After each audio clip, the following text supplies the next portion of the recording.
This was just a little quick stop that we made yesterday. Let's go to North Carolina. We want to go to North Carolina. And what a crowd. Thank you very much. We appreciate it. There'll never be anything like this. You know, you say, let's go to North Carolina. We get this great crowd. Outside you have people. It's crazy. We're having a great time. And you know, these ladies right here, they've been to, I think, over 200 rallies, but I'm not going to say it. And this time I made it easy because they come from North Carolina. They didn't have to travel. Today they traveled about a half an hour, right? Isn't that nice? Instead of traveling all over the country. They're unbelievable. And you look better than you've ever looked, and I'm not allowed to say that. You know, if you say that, if you say a woman looks beautiful, which you do, it's the end of your political career. But I don't care. You look beautiful. Well, I'm thrilled to be back in this incredible state with so many proud, hardworking American patriots, which is what you are. And let me begin by wishing each and every one of you a very Merry Christmas. Remember, they didn't want to say Merry Christmas when I first started. 2016, we don't want to say Merry Christmas. They said, I said, no, we're going to bring back Christmas. And they don't say that anymore. They don't want to say it, but they don't talk about it anymore because they got shellacked. We're here tonight to celebrate 11 incredible months. It's been the most successful first year of any president in the history of our country. It's true. It has been, isn't that a big statement? But it's a statement that you read all over the place. I mean, who could have done better? I don't think anybody could have done better than us, not me, than us. We're in this together. Since my inauguration, we've created more than 53,000 North Carolina jobs, including 8,000 North Carolina construction jobs. More than 150,000 North Carolina residents have been lifted off of food stamps. They're very happy about that. And after your horrible hurricane, which produced more water damage than any hurricane in history, the Democrats let you down. They really did. Remember, they wouldn't do anything. Remember? They wouldn't go to your community. They wouldn't do anything. You had to wait till January 20th when I took office that we really knocked the hell out of it. Remember? As soon as I took office, I got in on January 20th, and first thing I did was made North Carolina phone calls, and we did a hell of a job. Did a hell of a job. You'd still be sitting in the mud if I didn't get elected. You would be. People were sitting in the mud. But I helped rebuild your state, and I didn't get any help from the Democrats, not your governor, not your man that's running, by the way, for Senate against Michael Whatley, who's phenomenal. Michael Whatley is incredible. Your previous governor was a disaster. He's also a radical left person, by the way. He's radical left. You don't want him. He doesn't represent you. And look at the crime. Look at what's going on with all the crime here. The slitting throats and stuff. I never saw that with you. Now, all of a sudden, that's what we see. You got to get Michael Whatley. It's going to be so important. He was so great. Don't forget, I took Michael, and I put him as the head of the party because he did so great. We won the state all 3 times, and it was like a rock. He didn't allow cheating in the second time. I watched all these states, boom, boom, we're leading. People went to sleep, it was over. Then they dropped ballots, they cheated like hell. The only good thing is this is a far better term than it would have been had I done it the more traditional way. It really is. It's a more powerful term. It's a more powerful term. And the biggest news of all is yesterday, it was announced that inflation is far lower than anybody expected. I told you. Beating every one of the 61 forecasts from the so-called geniuses, the experts. We're the geniuses, not them. We now have the lowest core inflation since March of 2021, and we're just getting started. It's unbelievable. And that's despite taking in billions and billions and billions, hundreds of billions of dollars in tariffs. Remember they said, oh, the tariffs will cause inflation. Just came out with the best inflation report we've had in years. And lots of cash, too. In fact, 1776, right? $1,776 goes to our military. You know, it was $1,775. And that was the number, you know, that was just a lump. I said, you know, if we had $1, we got 1776. Somebody said, that's genius. I said, well, I'm smart.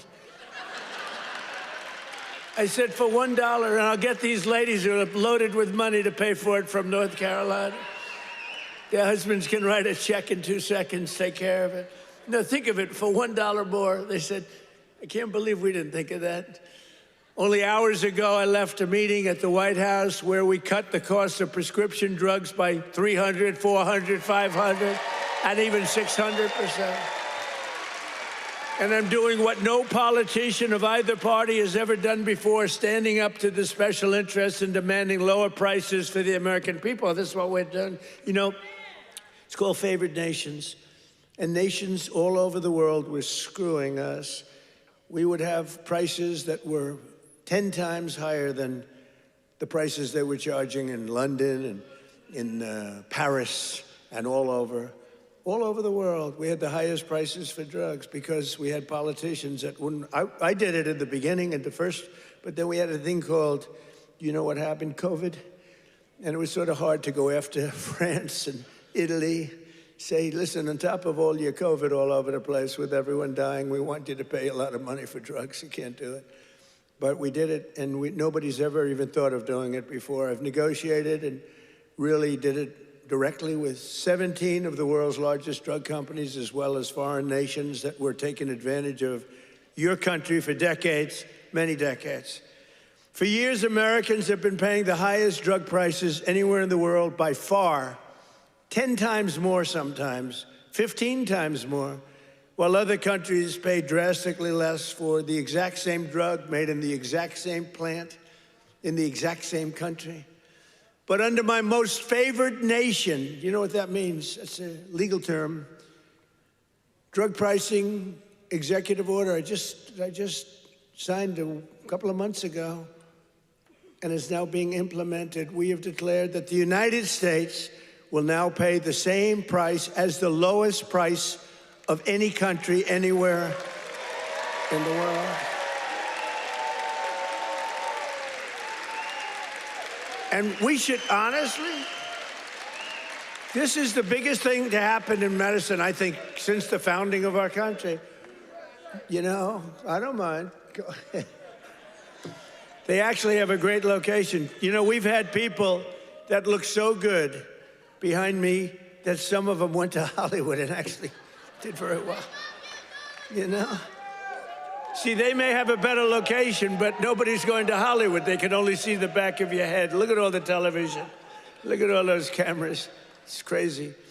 But we did something nobody's ever done before. Nobody's tried. Nobody thought they could do it. Don't forget, the drug companies turned out to really do the right thing. They really did. And they were there at the White House today. You saw them. Some of the biggest companies in the world were there. The rest of them are coming next week. But the big problem was foreign countries. They would have to take their drug and raise it from $10 to $20 to $30, maybe to $100, maybe 10 times more. But it really doesn't work that way because the world is a bigger place than the US. And so you're not going to have to raise it that much, but you have to raise it. And they always said for 50 years, they say, let the United States pay. And for 50 years, the United States got screwed because we're paying so much more. Drug that was selling for $10 in London sells for $130. That's 13 times more in New York. 13 times more, so $10 in London, $130 in New York. And now that drug will go up for the other country from $10 to only $20 or maybe $30, and it will come down from the United States of America to $20 from $130. Think of that. Think of that. That's the biggest price reduction. When you talk about cutting prices, cutting costs, and cutting prices, you talk about affordability. You know, the Democrats, they're the ones that got us into the mess. They're the ones that caused the high prices.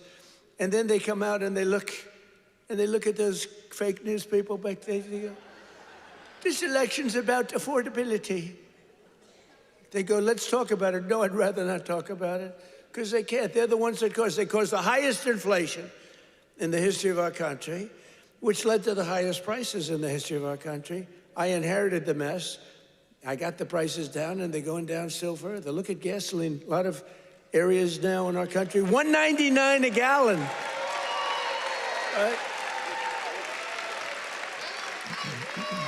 It cost these ladies from these beautiful friends of mine from North Carolina, it cost them like 1/3 to get here than it would have cost under Sleepy Joe Biden. Yeah, I'm like, right? If you drive, this time you can drive. It's the first time you didn't have to take an airplane. But we had 9 blockbuster agreements. We had 9 of them with the big drug companies just today. The rest are coming over the next couple of weeks. But the first dramatic drug discounts will be available to all Americans starting on January at a thing called TrumpRx.gov. TrumpRx.gov. But this is the biggest thing ever to happen on drug prices, pharmaceutical prices. And it will also tremendously it's going to reduce the cost of healthcare, because healthcare is probably 50% about drugs, right? Your drugs are coming down at levels that nobody ever thought was possible. This achievement alone should win us the midterms. You know, if we did nothing else, I said today, you know, you're talking about like this massive reduction in drug prices that affects everybody. Older people, younger people, middle-aged people, sick people, well people. It's not just like patients, it's everybody. It can never happen. Nobody would ever have done this. It was very hard to do. I had countries laughing at me. I said, listen, you're going to have to double and triple your drug prices. They said, France, as an example, UK, European Union. They said, you must be kidding. They've had low prices for years. The drug companies would go, could you pay more? No, no, charge the United. They wanted the drug companies, in all fairness, to charge the United States of America. And they made up all sorts of crap. Well, research and development. I said, well, what about research and development? Why aren't they paying also for research? Well, it just never worked that way. They used to use, remember, research and development, that's why we pay more. I say 12 times more. Why? For research and development? It was all a con job. But I'd say to the head of France, as an example, I'm sorry, but you're going to have to double or triple your prices for drugs. No, no, no, we will not do that. Oh, yes, you will. I said, yes, you will. 100%. No, no, no. We will not do that. Of course we will not. I can't do that. I said, yes, you will. No, I won't. Yes, you will. And he said, why do you have such certainty? I said, because if you don't do it, I'm going to charge you a 25% tariff on everything you sell into America.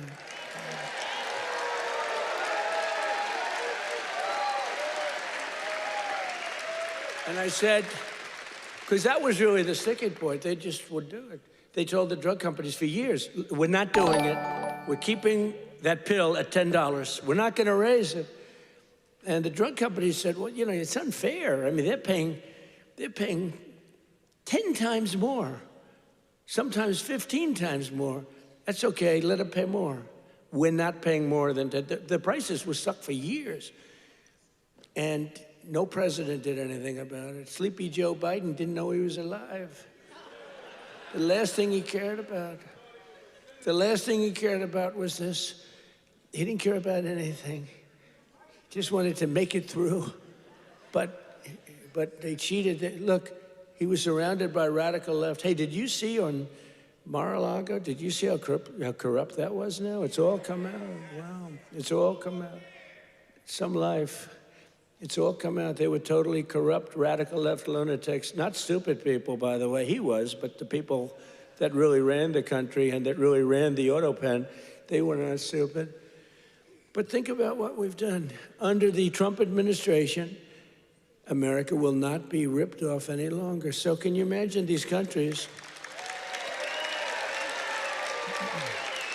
And when I told you the example before, from $10 to $20, you know, that doesn't sound like much, but it's a doubling of the price. You know, that's a doubling of the price. And if it went to 30 or 35 or 40, you know, that's still a doubling, tripling, or quadrupling of the price. But I said, a 25% tariff, it's much more money than what you're talking about.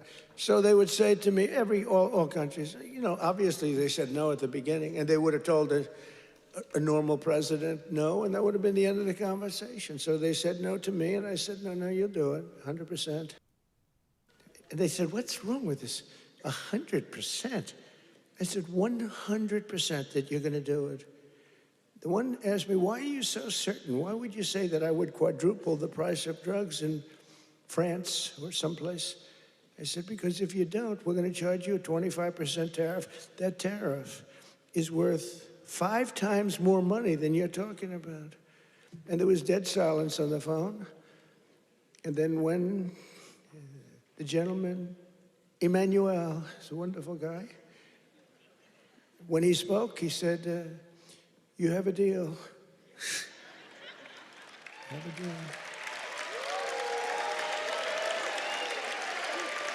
He's a nice guy, too. But you can't blame him, you know. This has been 40, 50 years. You can't blame him. But it was the same conversation with everybody. No, we can't do that. No, I cannot double the price of my drugs. I said, no, maybe triple or quadruple. But it's still much lower than we were paying. You know, we were paying a number that was crazy, 13, 14 times more. As president, I'm also taking in the gigantic health insurance companies that have gotten rich on billions of dollars of government subsidies. And I want the money to go directly to the people. I want the money to be paid directly to the people so that they can buy their own health insurance, which will give far better benefits at much lower cost. By the way, what I told you about buying the drugs at this massive dollar discount, it's like from where it is, that's going to have a huge impact on the cost of health care. The current Unaffordable Care Act commonly known as Barack Hussein Obamacare, was created to make insurance companies rich. It was bad health care at much too high a cost. And you see now that the steep increase in premiums, it's being demanded by the Democrats. It was never any good, Obamacare. It was done for the benefit of insurance companies, which totally control the Democrats. That's why you could have a strike on January 30th. You could have another shutdown because the Democrats are totally in the hands of, they're totally controlled by the insurance companies, big wealthy companies. Again, I want the money to go directly to the people so you can buy your own health care, and you'll get much better health care at a much lower price.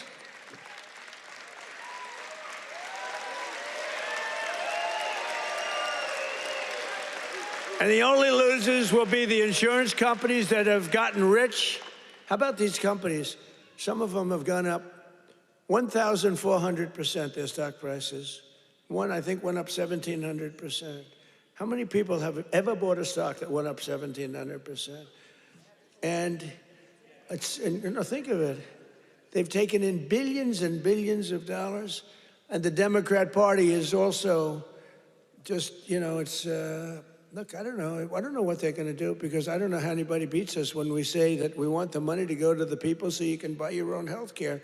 How can it ever be better than that? I wanted to do that at the beginning in 2016, but the politicians told me, sir, don't worry. I was a little bit inexperienced. I've never done this before. Now I'm quite experienced. I've seen things that nobody would have thought possible.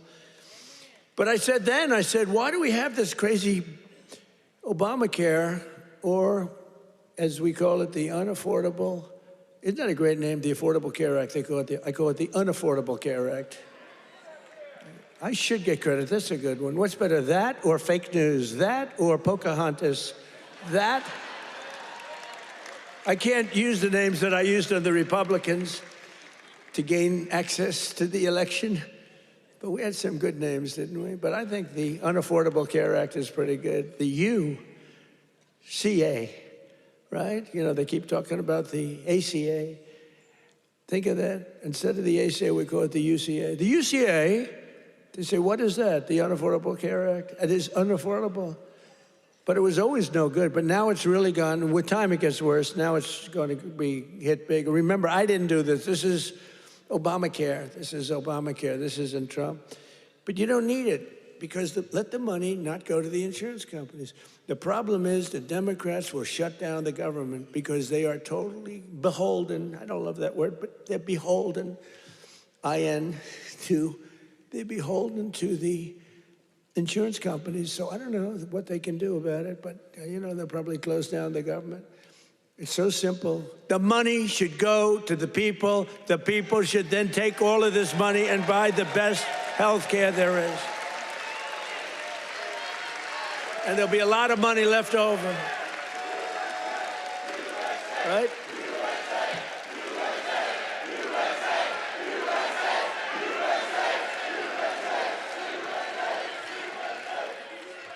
But they'll not be happy. But that's okay with me, because you, the hardworking citizens, and finally you're going to have great health care at the right price, so you're going to have it. Although today I did suggest one thing, because when I was watching these big drug companies get up and talk about things, they were giving free medicine, and I mean, they couldn't have been nicer, they couldn't have been better, and they were, giving us a hard time a while ago, but it worked out good. I said, you know what I'm going to do? I'm going to call these insurance companies fat cats. They are fat cats. I'm going to call the insurance companies, and I'm going to set up a meeting with them, all of them, and maybe I'll have the same luck that we had with the health companies, with the pharmaceuticals and the drug companies that we had. So rather than just saying we're not going to deal, maybe they'll give us a deal, like cut the price by 50%, and maybe then it starts to make sense. So I'm going to meet with them. Who knows? Who knows? And I'll either meet in Florida. I'm going to Florida. I'll either meet in Florida, because I work all the time. So I'll either meet in Florida, or I'll meet in Washington the first week right after we all come back to going to our wonderful jobs. And I'll sit down with, it's like 12, 13 people. You know, it's basically these big monster companies. 13, 14 if I want to be generous. Get 14 people in a room and let's see what happens. Maybe they'll surprise us, but maybe we'll ask them for a 50% cut and maybe they'll give it. You know, you never know. You saw what happened with the drug companies. They want to give, they're giving free drugs to, I mean, they've been unbelievable, but they do love our country. And I probably think the insurance company guys love our country. They just felt they were dealing with stupid people, so you can't really blame them. Over the past 11 months, we have brought more positive change to Washington than any administration in the history of our country. That's true.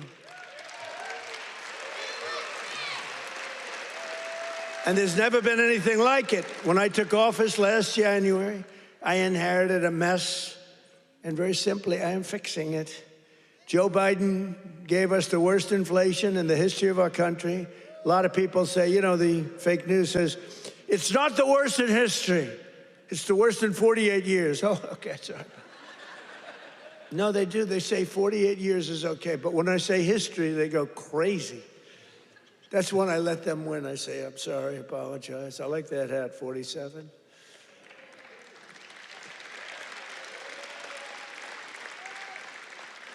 It's nice, actually. Beautiful, nice thread, gold thread. I watched that myself. I went gold thread, not mustard colored, you know? No, they give you, a lot of times they sell you mustard color. It costs them a lot less. We don't accept those hats. When you have a mustard colored thread, don't accept it. But it caused the prices to be higher than ever before, making it really life unaffordable for millions and millions of Americans. Our border was open, and our country was being invaded by an army of 25 million people. Many came from prisons and jails, mental institutions, and insane asylums. You know the difference between a prison and a jail? A prison's more severe, right? You know the difference between a mental institution and an insane asylum? An insane asylum is more severe. They came from both. They were drug dealers, gang members, and over 13,000 murderers, more than 50% of whom killed more than one person. Think of that. They killed more than one. A lot of them said, oh, I didn't mean, but you know, when you kill more than one, get them the hell out of our country. How about that incident with that horrible monster that killed the young, beautiful girl from Ukraine, an animal? And to think we'll have him in trials for years, and you'll get some nice liberal lawyer, and they'll say, oh, well, he had a bad day. Yeah, he had a bad day. He slit her throat. We had men playing in women's sports, transgender for everybody, crime at record levels, the worst trade deals ever made. And our country was laughed at from all over the world, but they're not laughing anymore. 1 year ago, our country was dead. Now we are the hottest country anywhere in the world because we finally have a president who puts America first.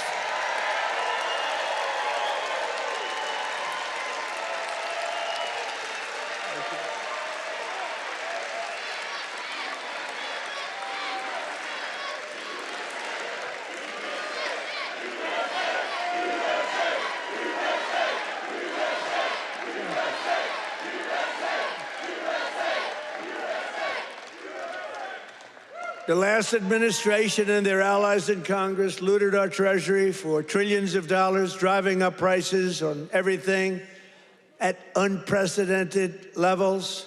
How about the new thing in Minnesota with the Somalians? They stole, now it came out, the great U.S. attorney up there, they came out, think of this, $9 billion, and they think that's just the beginning. They stole, think of it. In their country, they live on nothing. They have nothing. They come here and they steal $9 billion. Are we stupid? I mean, how do we allow that to happen? Ilhan Omar should be sent out of our country. She should not be allowed to be a congresswoman. She married her brother either to stay or to get him into the country. And yesterday she, I guess, made up a story. She said the police attacked her son. They stopped a car and And the police said, we never attacked him, we never stopped him, it was a made-up story. She's a con person, she's full of con. She says, zero. She said, you ought to get her the hell out of our country. That's what you ought to do. She made up a story that the police stopped her son's car and they harassed the hell out of him. It turned out to be a fake story. There was no stoppage of his car, and there was no harassment. But think of that, in Minnesota, this beautiful place, once beautiful, I don't call it beautiful, you got a governor who's a stupid person, and a corrupt. He's corrupt and stupid. But he allowed this to go on. He allowed this to go on. Everybody knew what was going on. But what nobody knew is over $9 billion. And the people of Minnesota are not happy. And you know who's running for governor? Mike Lindell. Do we like Mike Lindell? That man suffered. That man suffered. What he did, what he went through because he knew the election was rigged. And he did it. He just did it as a citizen. Mike Lindell, I'll tell you what, every time I introduced him, he got the biggest hand. I hope he does great. He deserves to do great. That man suffered. These people went after him. They went after his company. They did that with me too, but at least I knew what I was getting into. He was just a guy that said, geez, this election was so crooked. It was so rigged. He fought like hell. That guy deserves to be governor of Minnesota, I'll tell you right now. He's a great guy, too. But I'm bringing the prices down, and I'm bringing them down fast. You know that? As I saw the other day, and as I showed to people the other day, I made a speech. It was very well received. You know, we had one problem. I put up these gorgeous charts, and it says chart. And I'm, sort of talking about the chart. You're reading into a piece of glass. I got no audience. I got just people, very hostile people waiting around. And I'm reading into a piece of glass for 22 minutes, and I talk about the chart. The networks didn't put up the charts. Only Fox put up the charts. Fox put them up, in all fairness. When we get angry at Fox, we have to remember that. They put up the charts, so you could start putting them up now if you want. But we put up these beautiful charts that were very... Look at that. But I very much like the chart from Butler, PA. I like that much better. That's my all-time favorite chart. That's a great chart. They're all great charts, but I never like a chart like that chart I put up in Butler. Just take a look at the chart right here. That was a good chart. I love that chart so much. I sleep with that chart. But this is okay. There'll never be a great chart for me. It's only the one. Compared to Butler, all charts stink. But look at that chart. Look at the kind of Biden price increases and Trump price increases. Look at that. They're all Biden. We're bringing the prices down. Look at that chart. NBC and CBS and ABC fake news. They're fake news. Oops, that camera just went off. Sorry about that. Every time I mention that camera, you see the red light back there, you see it go off. ABC fake news. I think ABC's the worst. Believe it or not, George Slopadopoulos, he paid me about $16 million. You have George Slopadopoulos. I heard Chris Christie lost his job. They fired Chris Christie. And they have a great young woman taking his place who happens to be Hispanic and happens to be phenomenal. She's going to do a great job. But they fired Chris Christie. I guess, you know why? He wanted to eat all the time. No, they fired him. He was bad news. But I'd say ABC is the worst of the networks. I would then say NBC is horrible. I mean, just horrible. They had this guy on, this fake guy, the fake senator. I call him the fake senator from a place called Georgia, right? And he was talking about all the, things. He says he's a church leader. It's funny, if you go in as a church leader, they talk about church and state, right? He's allowed to talk about, he said, I'm going back to my church and I'm going to pray this morning. I'm going to talk about all these issues. If a Republican said that, they start screaming church and state. They don't scream. But NBC's really bad. And CBS, I mean, I love the new owners of CBS. Something happens to them, though. 60 Minutes has treated me worse under the new ownership than... They just keep treating me. They just keep hitting me. It's crazy.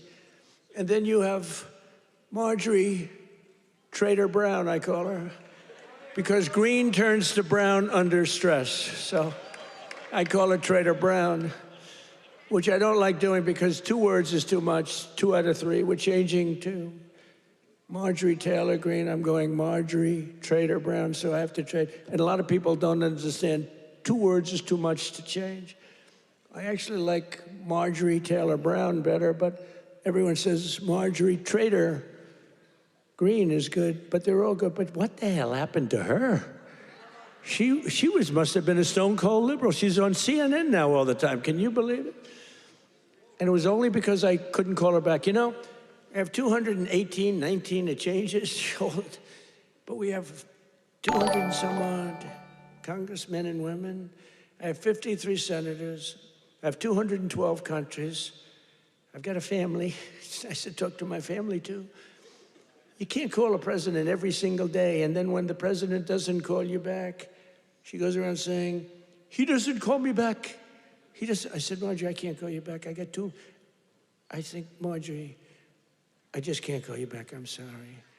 And I wouldn't call her back. And she goes onto a rant. He won't call me back anymore. Sorry about that. You know, you can only go so far. Yeah, once a month, once every week or 2 weeks, but you can't, you know, highly neurotic.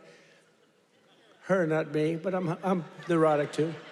I think I'm probably very neurotic too. I always say controlled neuroses is good. Being neurotic, no good, but if it's controlled, that's okay. It gives you some energy. But what the hell happened to Marjorie Trader Greene? It's unbelievable, but she dropped out because I wasn't going to endorse her, and the person I would have endorsed was going to kill her in the polls. So she dropped out. And then they talk about how brave she is. No, brave would be to stay. And, you know, it's one of those things, but she dropped out. I can't believe it that people can change so much, but you can't go from being a strong conservative to a stone-cold liberal unless you were lying. You know, you can't do that. I mean, you can stop liking somebody, or you can say, I don't know, she's fake. Look, front row Joe, what are you doing in the second row? What happened? Well, you're in the front row, that's good. It's front row Joe. I don't know who's been there, the front row Joes or you? It's pretty close, I think. Very different, hey, very different types. Would you stand up, please, in the front row? Just stand up. Look at these women. Look how incredible they are. Right? Even front row Joes will admit they're very great, right? Look how beautiful they are. People like you built our country. You built our country. And that's why we love you. You built our country. The people in this room built our country. Under Sleepy Joe Biden, car prices, gasoline prices, hotel rates, airfare, and more went up 30 to 75%. Now they're all coming down. We're all coming down. Take a look at that. Isn't that beautiful to look? The same is true with groceries. The price of a Thanksgiving turkey was down by 33% compared to Sleepy Joe's high-priced era. Don't forget, when you have the highest inflation in history and or 48 years, do we think and look, in terms of a speech, I think 48 years is the equivalent of history. Do we agree? Can we say? Because they had a piece on me today in one of these fake newspapers, which are all dying. They're all going bankrupt, thank God. But they're the worst. That I misrepresented by saying history. It's actually 48 years. And I said, you know, that's not a bad misrepresentation, I don't think. The price of eggs is down 82% since March. Do you remember, there the people are, do you remember? Fake news. Do you remember when I just got elected? It was a big thing. We won every swing state. We won the popular vote. We won by like 312 to 200 and something, and like low 200. And We won everything. We won districts, the word district. We won districts by 2,750 to 525. That's a slaughter. And that's the thing when you see everything's red except for two little lines on the left and the right, meaning New York and California. That's the one that really is incredible. 2,750 to 525. We won everything in a slaughter. We won everything. And what a great thing it was, right? When you can have an election that good. And they tried to rig it. Remember we had the thing? Too big to rig. Remember that statement? That was a big thing. They tried like hell. They gave up at about 9:02. It was too big. It was just a landslide. They couldn't do it. They cheated a lot. But we made it too big to rig, and I appreciate you getting it. I said, the polls had us up, pretty way up. And a lot of times when that happens, you'll say, let's go out and watch a movie, and we'll come back and watch the president win. No, I said, don't watch a movie. Go out and vote. But it was too big, so it came back. What an evening. That was, what was better, 2016 or 2024? Tell me. I don't know. 2016 was pretty monumental. What was better? I don't know. Beating Hillary was fun.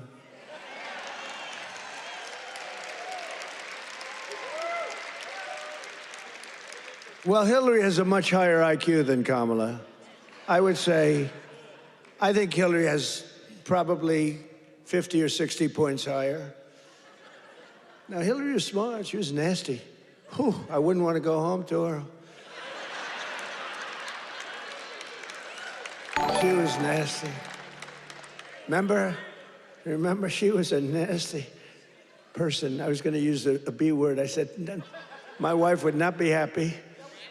My wife always says, please, please don't use foul language. You know who else does? Franklin Graham. He says, President. He says, I love your speaking ability, President. You're a great speaker, although nobody says it. You know, I get these big crowds, but did you ever see the press do a story that I'm a great speaker? They say, oh, he looked tired. Oh, he's this, oh, he's that. Yeah, I mean, it's crazy. I get crowds, the biggest crowds in history of anything, not only of anything. They never say, he gave a great speech tonight in front of 45,000 people. Look at the crowds that we get are the biggest crowds ever. Before the election, we're getting 80, we had 117,000 people show up in New Jersey. It was a great speech. You know what they said? He looked tired. I looked tired. You can't be tired in front of 117,000 people. It's not possible. You got a lot of adrenaline. The adrenaline is pumping, right? But that's why they're fake news. That's why nobody listens to them anymore. But remember that we slashed the yearly cost of new mortgages by $3,000. Look at the mortgage chart. We slashed them. Look at that. Look at that. Oh, boy. Look at how much you made with me and lost with that sleepy guy. But everything now is falling, and the only things that are going up are your salaries, the stock market, and your 401ks. They're going up. Do you remember when I first won in 2024, and I was at my first conference? I'm 2 days in. You know, we're recovering from all the hoopla. 2 days in. In fact, I took a day off. They said, something's wrong with the president. I just got here. There's nothing wrong with me. Something's wrong. You took a day off. What's wrong with the president, right? Every time. Do you remember when I had 28 news conferences in a row over 28 days? Sometimes I gave 2 or 3 in one day. And then I took my beautiful Kai, my beautiful granddaughter's a very good golfer. I took her to play golf one morning, and I was in the office very quickly. Something's wrong with the president. Do you remember the rumor was that I had passed away? Do you remember that? I won 28 days in a row. I took the kid to play golf. And we play very fast. She's good at, I'm a very good golfer. And we play very fast. We play in 2 hours. We're dinning. I mean, I said, baby, I got to get out of here. I'm sorry, honey. Enjoy your day. Go hit balls or something. I got to get out of here. I got to go to work. And I got a call, a friend of mine. Oh, you're okay? And I said, yeah, what's wrong? I said, I'll be back in the Oval Office in 30 minutes. Oh, I said, what's wrong with this guy? Then I got another call. Oh, you're okay. They said that I had passed away. Do you remember that? First day in 28 days, these people are sick. That's why I've taken more physicals, because I think you have an obligation to, report. And I hate when they put out false reports. So they put out a report that Donald Trump. So I took a lot of physicals. And I did something no other president's ever done. I took cognitive tests. Because I know that, and by the way, not easy. You get to those last questions, those last 10, 15 questions, nobody on that stand could answer probably any of them. And I got them, I aced them. And no other president's taken a cognitive. Could you imagine Sleepy Joe taking a cognitive test? I don't think he'd get the first question is like, what is this? And they show a lion, a giraffe, a fish, and a hippopotamus, right? And they say, which is the giraffe? So that's the only question. But what happens is it then gets harder. I don't think Joe would have gotten the first question right. He would say hippo. I want the hippo. But anyway, I've taken now 3 cognitive tests. I've aced every single one of them. And these are this is that big stuff. This is Walter Reed. I've got a whole team of doctors all over the place. If you get them wrong, I said, what do you think? Should I do it? They said, well, here's the good news. The good news, if you do well, that's great. Actually, if you do well, they won't report it. If you do badly, it's going to be the biggest story in history. They said, it's possible that if you do badly, the word will leak out and you'll look very bad. I said, this was on my first test. After that, I knew that I can do very well. Smart person. So what happens? What happens is, first test, I said, how hard is it? He said, well, after the 10th or 12th question, it gets, very hard. And I said, well, what do you think? They said, look, if you're going to do well, but if you're not going to do well, it's probable that the word will get out. I said, well, let's do it anyway. And I did it, and it was actually good. For a year, they called me a very intelligent person, but then they forget. Then I did it again. I aced it again. They report it. And these are doctors that I don't even know, and they report it. And then I did it a third time a few months ago, and they reported. But it's very small reporting. But can you imagine if I did badly, right? Could you imagine that, front row Joe? Would I be in trouble? They'd say, there's something wrong. But I like to do it. But I had perfect health. And they reported his health is perfect. And they interpret that. And the fake news interprets when the doctor says he's got perfect health, they go, what does he mean by perfect? There's something wrong with the president. These people are sick. Now, there will be a time when perhaps I won't be 100% true with all of us, right? And when that time comes, I will let you know about it. In fact, you'll probably find out about it just by watching. But that time is not now, because I feel the same that I felt for 50 years. I really do.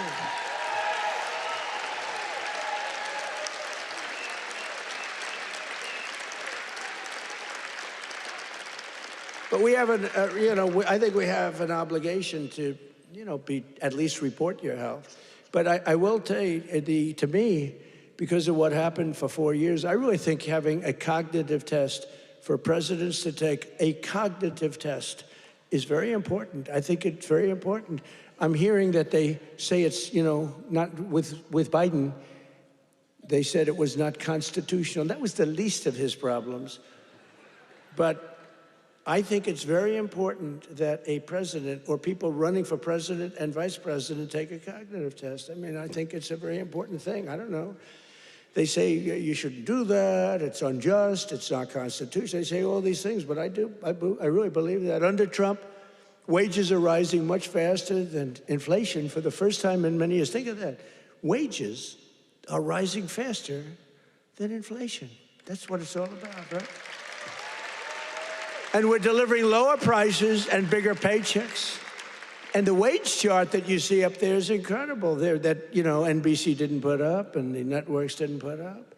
There are more people working today than at any time in American history. And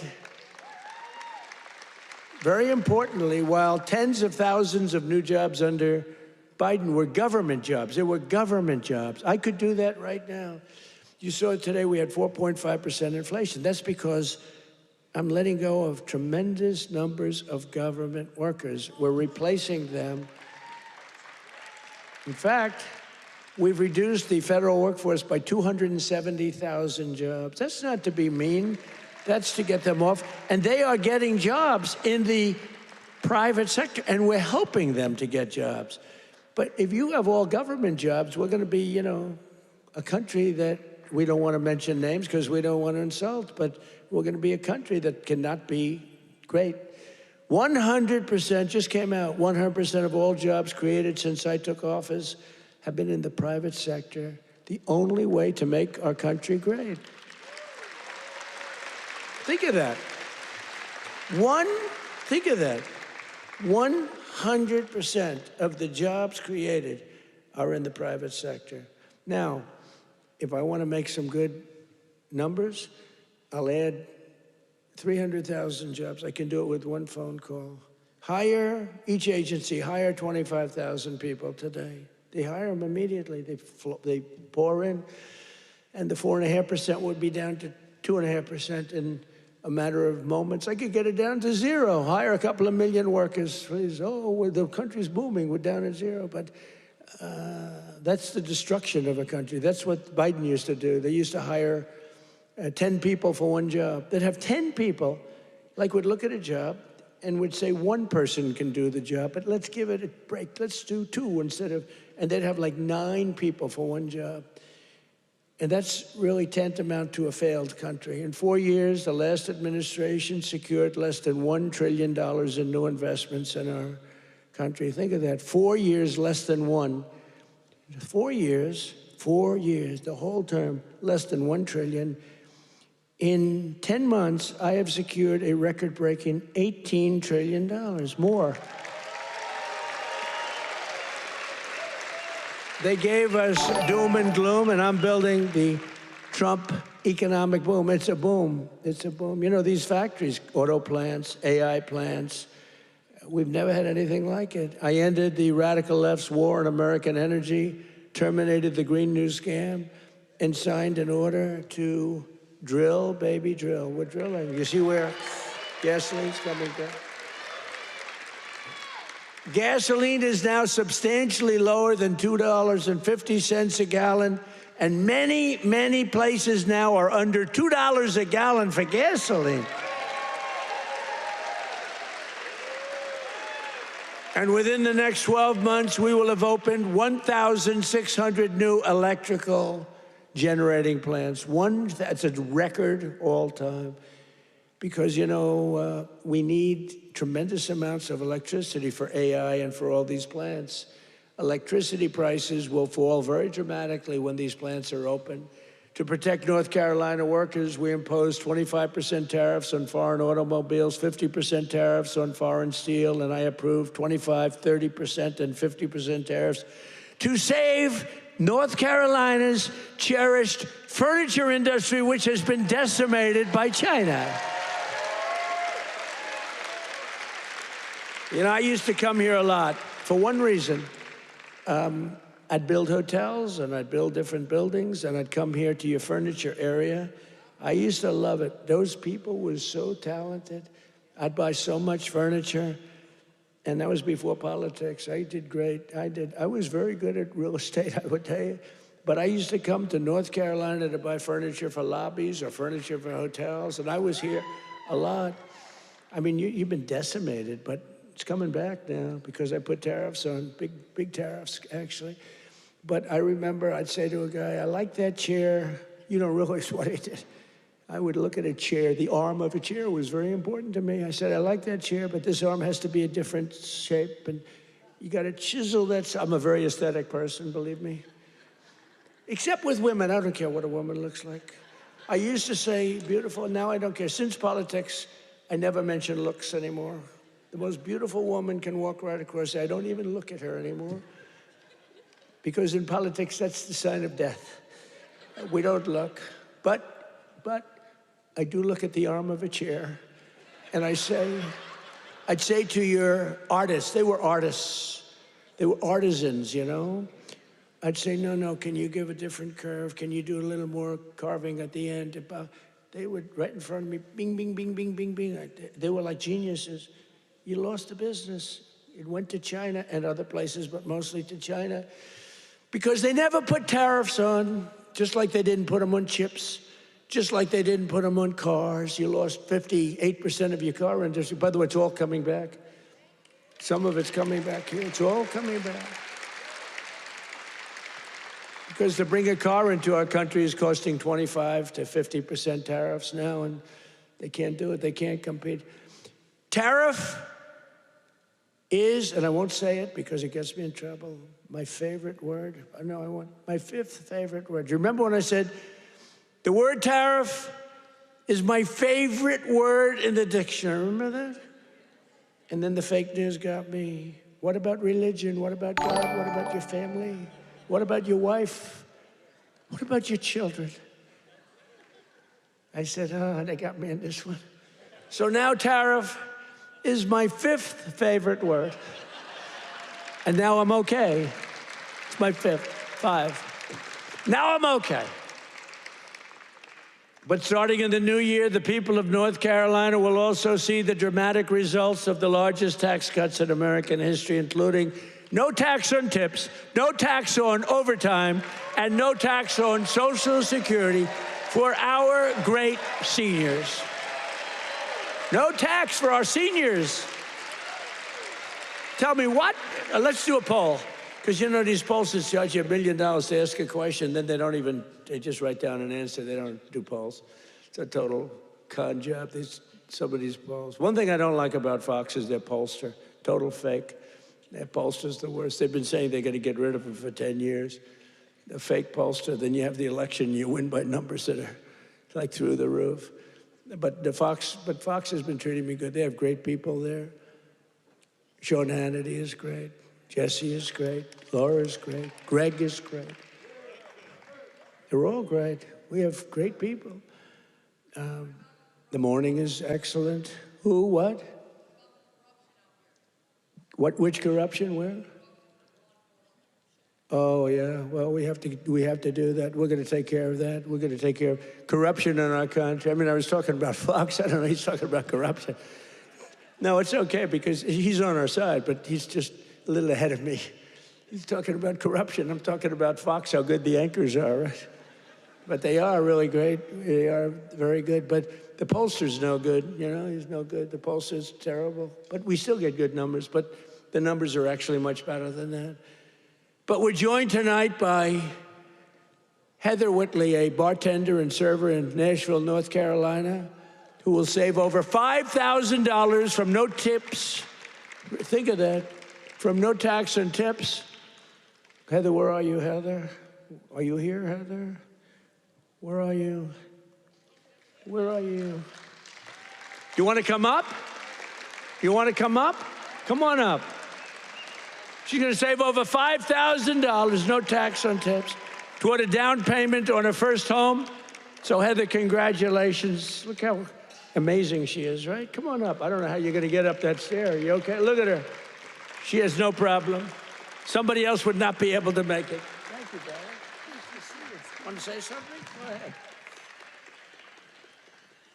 Well, it's been a tremendous help. It's now allowed me to invest in my first home, and that is the American dream for all of us. I don't have much to say, so sir. Good. Thank you so much. You said it perfectly. Thank you, darling. Thank you.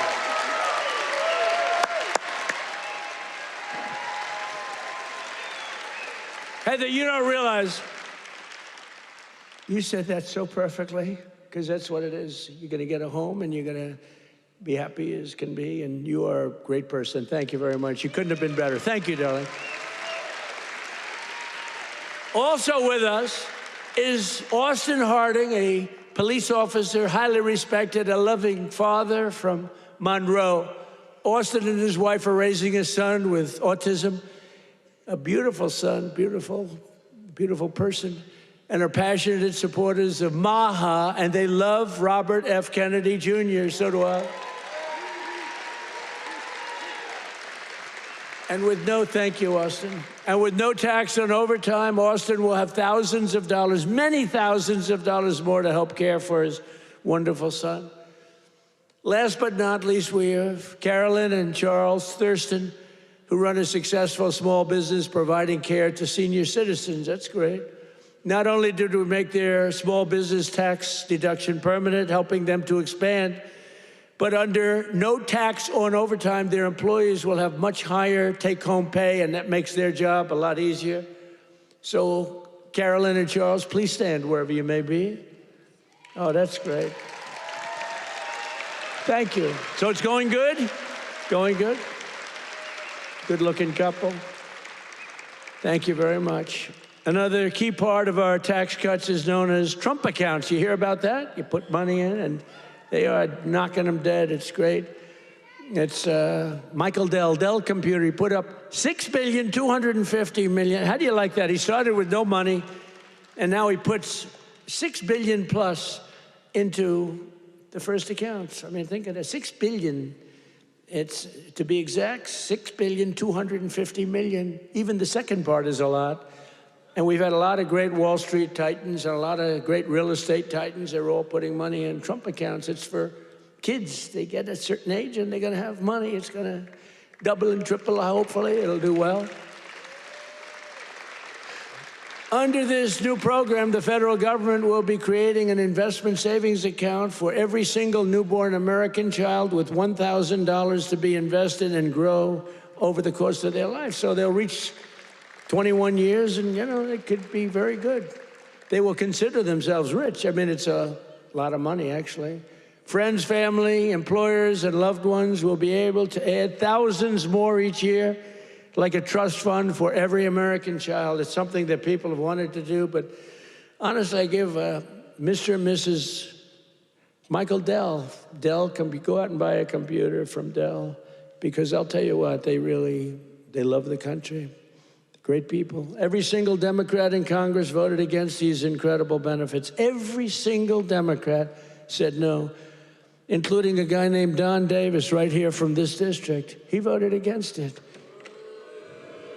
That's why you got to vote against him. Don Davis voted against no tax on overtime. He voted against no tax on tips. And he voted for the largest tax increase in American history. He wanted the largest tax, and he's your congressman. So I don't know if you know him. And honestly, I'm good at politics. I never even heard of this guy, so he hasn't made a big impact. But he voted yes on every single Biden disaster, including massive inflation, open borders, sanctuary cities, and the Green New Scam. Don Davis betrayed North Carolina. Don Davis did nothing about the flood. He did nothing about the hurricane. I did it all with your congressman and with a couple of Republicans from your state that put their lives on the line to make sure this got done. And we had to wait till January 20th. They wouldn't do a damn thing. The waters didn't recede. They were living in areas that didn't have water, and now they were surrounded by water. And by the way, Elon Musk, with his incredible, you would call it contraption of communication, incredible. I said, Elon, we need 500 of those. You couldn't get them because it's been very successful.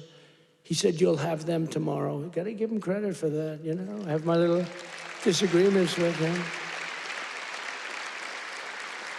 I don't believe in the mandate where everybody has to have an electric vehicle within an hour. You know, I don't, but you got to give him credit. He really saved a lot of lives. Here tonight are some of the warriors who, unlike Don Davis, who's a disaster, vote against him, stood up for North Carolina, including Congressman Tim Moore and Brad Knott. Where are you guys? Hey, fellas, come up real fast. Come on up. Come on up. I'll tell you, these guys were, look at them, two handsome gentlemen, extremely different types. That's great. Say hello. Say a couple of words. Thank you, man. Thank you, President. Appreciate it.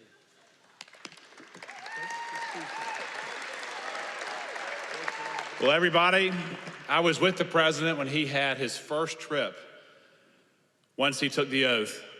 And where did he come? North Carolina. As we gear up for the midterm cycle, where's the first state that President Trump has come? North Carolina. He knows what you know. It's the people that make this country great. It's not the government, it's not regulations, it's people just like you. And let me just tell you this, the fight is long, it's hard. I'm new to this, and I have been amazed at how hard the president is fighting for you. So let me say this simply and with my whole heart. Stay with us. We hear you, and we're going to keep fighting for you. Thank you so much. I guess I'll have to lower the mic, Mr. President. Let me just say, echo what Brad said. I cannot think of a better president in the history of the United States. Someone who loves this country, who does so much. Mr. President, I don't know how you do it all. You make the Energizer Bunny look slow. It's absolutely incredible. The leadership that this man shows, not only in our country, but on the world stage. We are finally respected around the world again, and that is not an accident. Mr. President, North Carolina loves you. The United States loves you. Thank you for what you're doing. Great job. Thank you. Two great guys. Thank you. You're going to win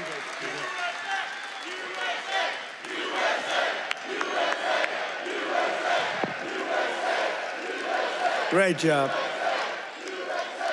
That's a great job, boy, oh boy. Well, they're going to win good, but you got to beat that other guy.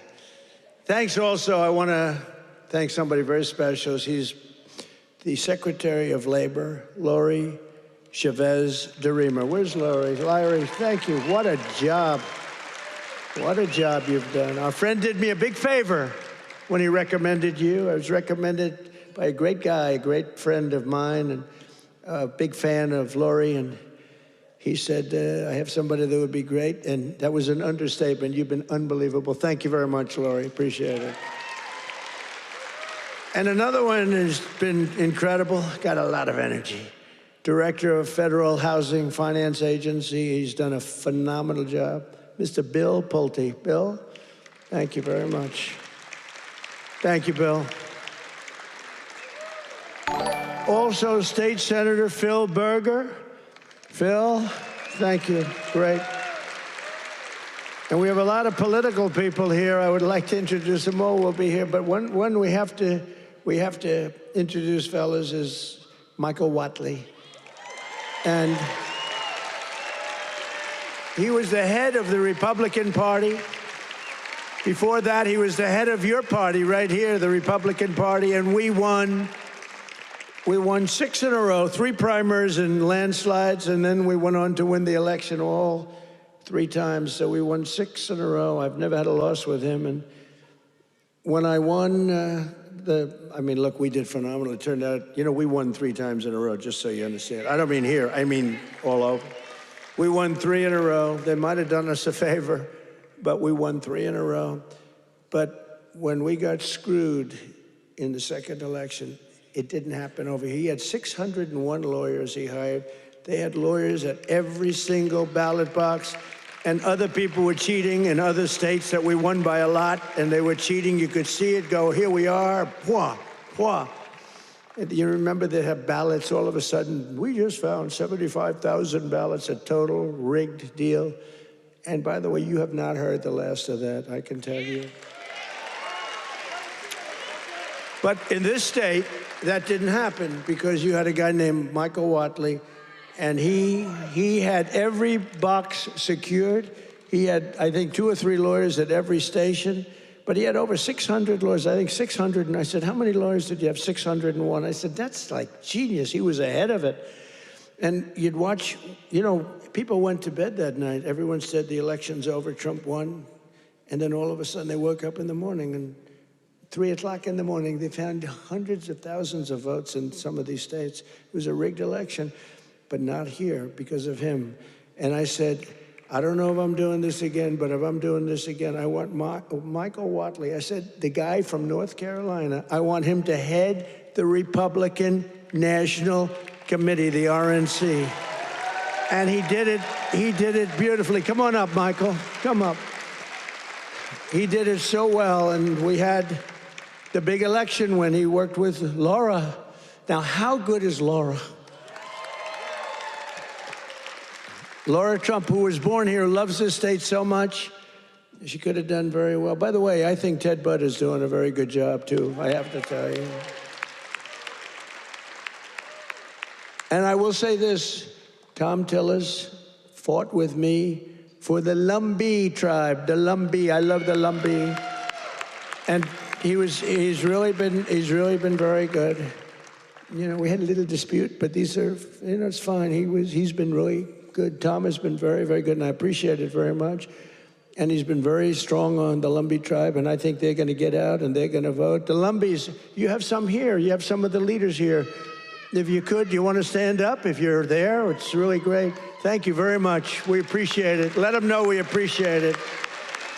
We got to get every one of those 60,000 votes or whatever. We got to get them for this guy. But the Lumbees have been great. I've been with them from the beginning. We got them across the finish line. But I want to ask Michael to say a few words. He's just been an unbelievable warrior.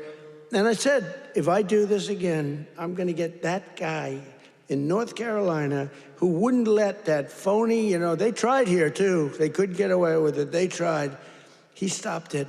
He's a tough, strong guy. He's also a wonderful human being, he's just a great person. And I want to tell you, him and Laura Trump there's never been a better team. In fact, I said, before he did this, I said, if you had your choice for anybody to be your co-chair, who would you pick? He said, I'd take Laura Trump again, right? Yes, sir. You did say that. But I'd like to have Michael say he's in a fight against a radical left governor who did a shitty job for you. And I really want you, either way, but either governor, because you have another governor that's a Democrat. Virtually, I think every state run by a Democrat is a failure. Think of it. And now your state with all these killings, I never heard of killings, but all of a sudden, and they came in through Biden with his open border craziness, and these are vicious people. But I want this man to say just a few words because it's so important that he wins. You don't want to have a radical left senator that basically wants to have open borders, transgender for everybody, men playing in women's sports. Michael, are you in favor of men in women's sports? I am not. Are you in favor of transgender for everybody? I am not. Are you in favor of open borders? No. Thank you. Thank you, sir. In 2015, Donald Trump came down that golden escalator, said he was going to make America great again. And he was going to do it by rebuilding our economy, restoring our borders, and making America respected around the world again. And I said, I'm with that guy. And we won in 2016, and we won in 2020, and thank the Lord that we won in 2024, and Donald Trump right now is serving as the most transformational president in our lifetime. And President Trump, my pledge to you is this. When I win this seat, when I am the next senator from North Carolina, I am going to be a fighter every day for this great state. I am going to be a conservative champion for North Carolina, and I am going to be an ally to our great president, not just the 45th president, but the 47th president as well, Donald J. Trump.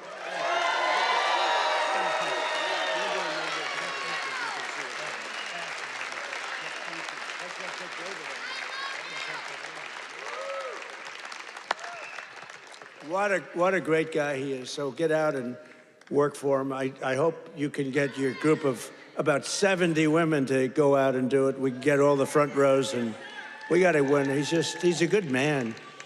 And he represents your values, that I can tell you. But I also want to express my condolences to the people of this state and to the loved ones of NASCAR legend Greg Biffle, who perished yesterday in a tragic plane crash with his family in Statesville. I met him twice. He was just a great young man. And what a tragedy that is with his whole family. So I just want to pay our condolences, our love. Please. I'll tell you, North Carolina will never forget them. He was, and his family were incredible people. Together, we've achieved more in less than 1 year than most other administrations achieved in 8 years, which is true. Most of them didn't achieve much. Within a matter of weeks, we ended the invasion of our southern border. For the past 7 months, 0 illegal aliens have been allowed into our country. Think of that, 0. And that's made up by Democrats. A feat which everyone said was impossible. Biden and the radical left Democrats in Congress turned North Carolina into a dumping ground for tens of thousands of third world migrants, driving up your rent and your housing costs. According to a government report, over 60% of growth in the rental market came from foreign migrants, paid for by the federal government, by the way. Paid for by the federal government, you, the taxpayer. Mass migration fueled mass inflation.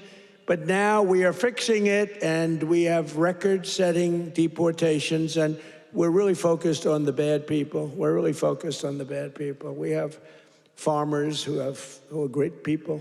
They know what they're doing. But we're focused on the bad ones. We're getting the murderers, the drug dealers. We're getting the ones from prisons. We're getting them the hell out of here. We're focused very strongly on that. For the first time in 50 years, we're seeing reverse migration as migrants go back home. We're saying, go back home, please. And we want the bad ones to go back home, because those are the ones that caused the problem. And think of Washington, D.C. So, I mean, outside of the terrorism attack from 3 weeks ago. And by the way, that young, beautiful man is doing well. You know, we thought we lost both of them. And we lost one who's looking down on us right now. But it looks like he just stood up. Can you believe it? He stood up today for the first time. 2 great people. Sarah's looking down on us, and from heaven, she was incredible, doing so well. But he's doing, they were both about the same. We thought we lost both of them. Hit in the same area, if you can believe it. He was hit hard. But and his mother, Monica, I spoke to her the night of, sir, he'll be okay.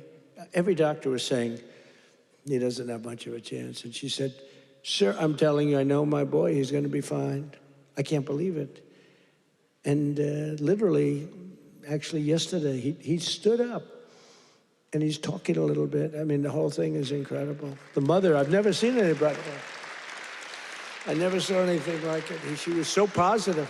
She said, I'm praying, and everybody's praying, the whole country's praying, and there's no way he's going to have any problem. He's going to be just fine.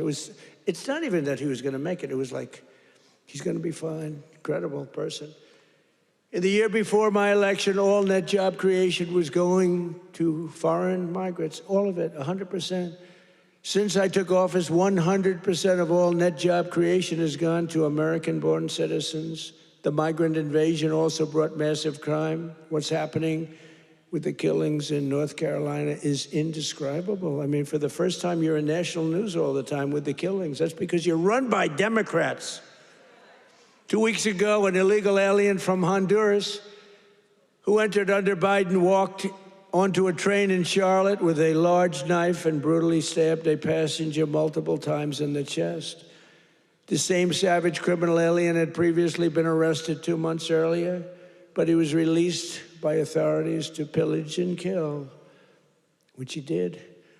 Also recently in this state, you saw this one. Nobody could watch it. Another monstrous criminal with 14 prior arrests plunged a knife into the throat of an innocent young, beautiful girl, Ukraine. She was from Ukraine, who was sitting on a train You could see she was scared to be there. You could see that, right? Everybody knows what I'm talking about. She walked onto the train, she was afraid to be there. What happened to North Carolina? You didn't have that condition. And then she was attacked from behind violently by this savage. No one can ever forget that look of shock and terror on the young woman's face. It happened so fast as her murderer walked down the train car, dripping with blood all over. Passengers are looking at him. They're saying, what is that? There's blood pouring out from every part of him, from the knife.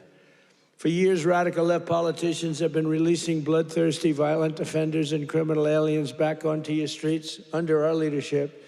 We're finally getting illegal aliens and vicious felons off the streets and throwing them out of our country, or in some cases, putting them in the toughest jails in the world because, frankly, we don't want to let them into their country because we don't want to take a chance that these animals will come back. We're restoring law and order in America.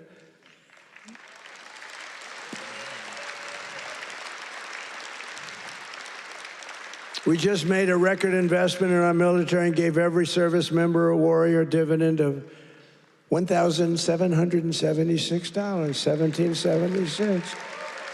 And I'm also pleased to announce that just 2 hours ago, we hit the ISIS thugs in Syria who were trying to regroup after their decimation by the Trump administration 5 years ago. We hit them hard. I ordered a massive strike on the terrorists that killed our 3 great patriots last week. 2 soldiers, 1 interpreter, all great people. And it was very successful. It was precision. We hit every site flawlessly, and we are restoring peace through strength. We're all over the world. I settled 8 wars in 10 months, destroyed the Iran nuclear threat, ended the war in Gaza, and got the release of hostages, both living and dead, and created peace in the Middle East. We have peace in the Middle East, first time in 3 years, peace in the Middle East. I cut federal funding for any school that pushes critical race theory or transgender insanity.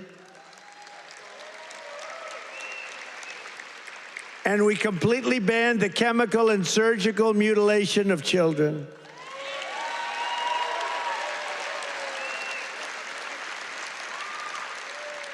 Can you believe I'm standing here, 2025, talking about I banned the surgical mutilation of children? Could you imagine 15 years ago saying that? People would say, this guy's crazy. What the hell is he talking? The surgical mutilation of children. I banned it.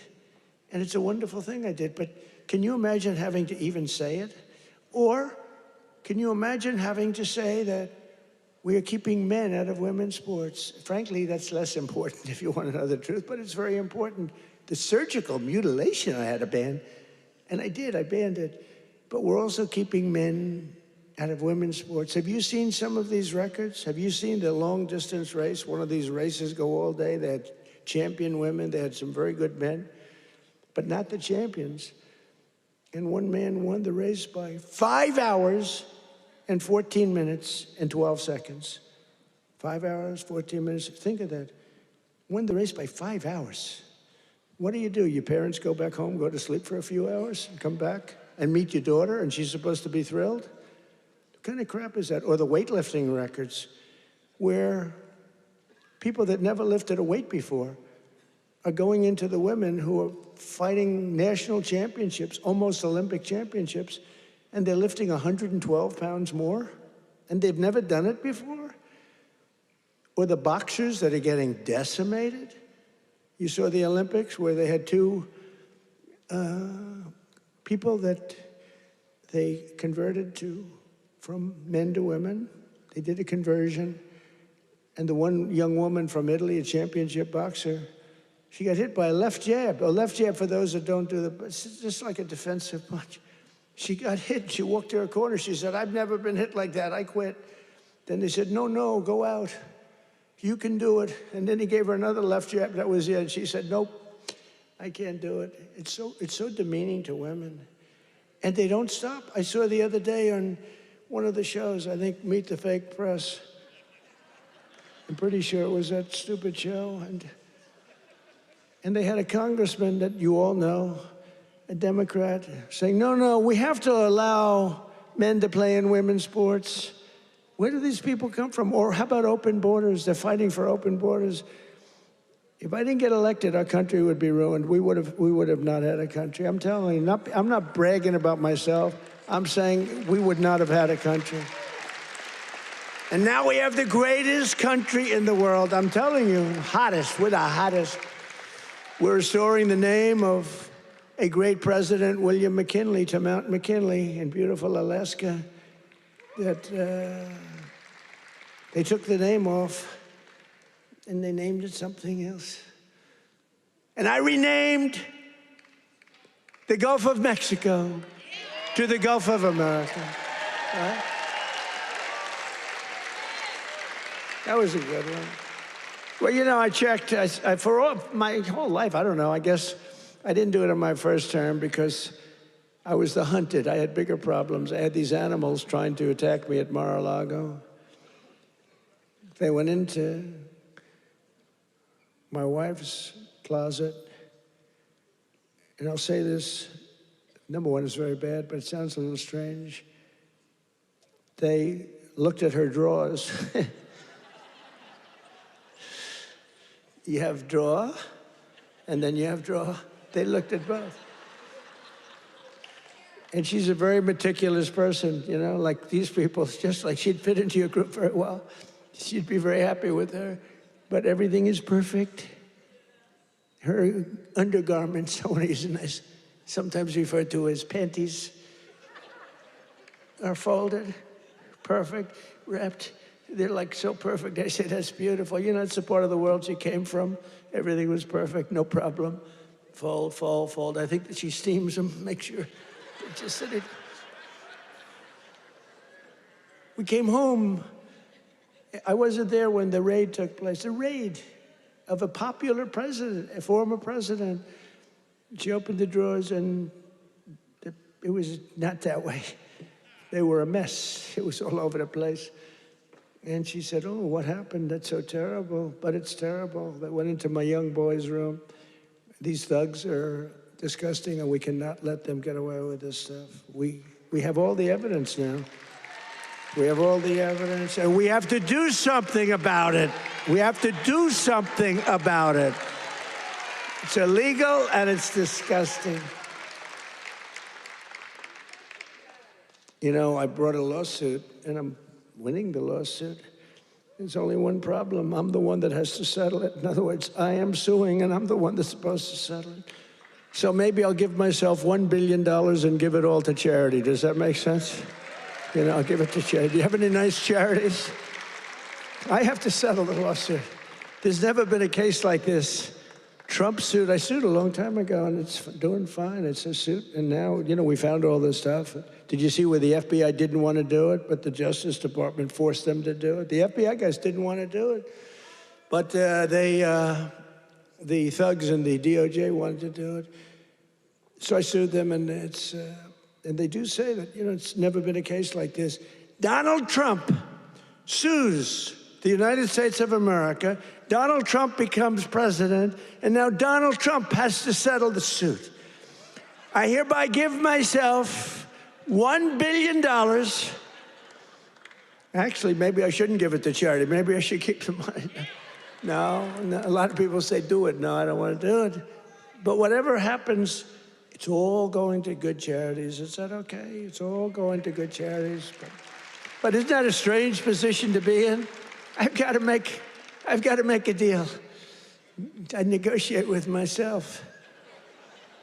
From the skyscrapers of Charlotte to the rolling hills of Asheville, from the sand dunes of Kitty Hawk to the streets of Chapel Hill, and from the factories of Hickory to the small towns and family farms across your beautiful countryside in North Carolina, we are bringing prosperity, opportunity, and pride surging back to your incredible home. Together, we're pairing all these people together. You're coming together. You know, it's coming together like nobody's ever seen, but we're fixing 4 years of disaster and decline.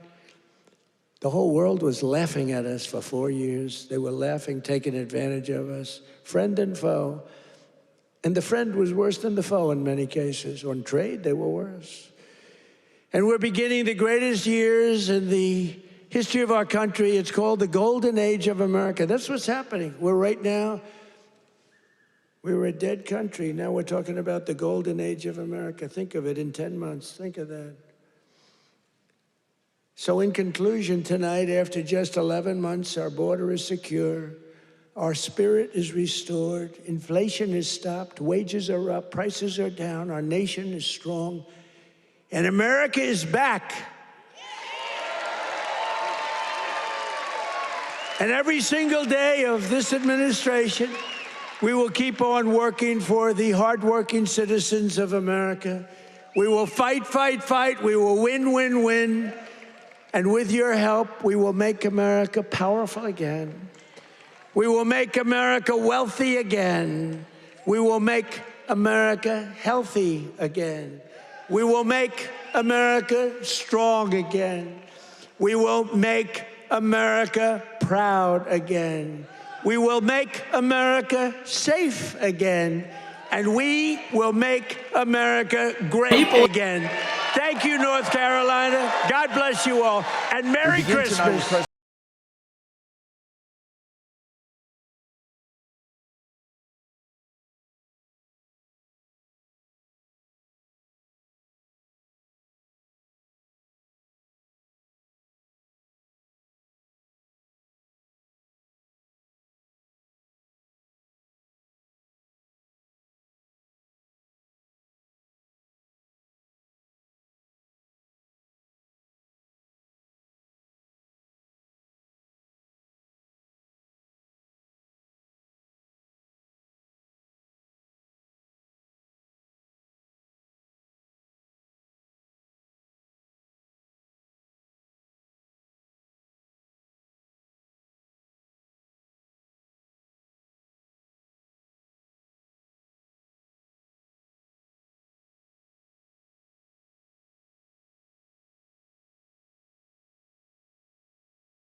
Love it.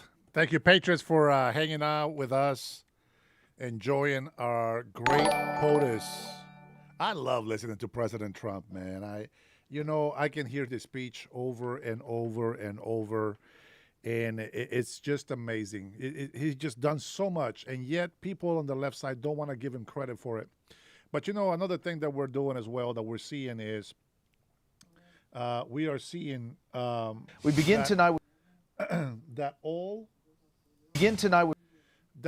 of the departments that are working with the administration of President Donald Trump are doing great things. This is something that President Trump just said in the speech. So let's go ahead and listen to this report. President Trump's response to last week's killing of 2 American service members and a civilian interpreter in Syria.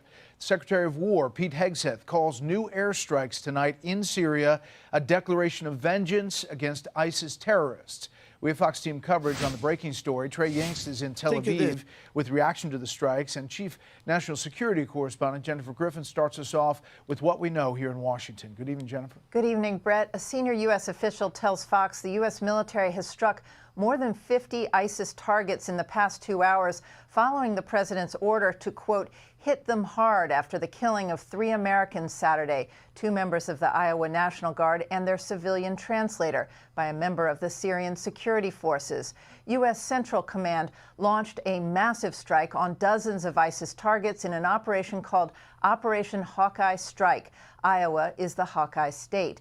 The strikes took place at multiple locations across Syria. The targets include ISIS infrastructure and weapons storage sites.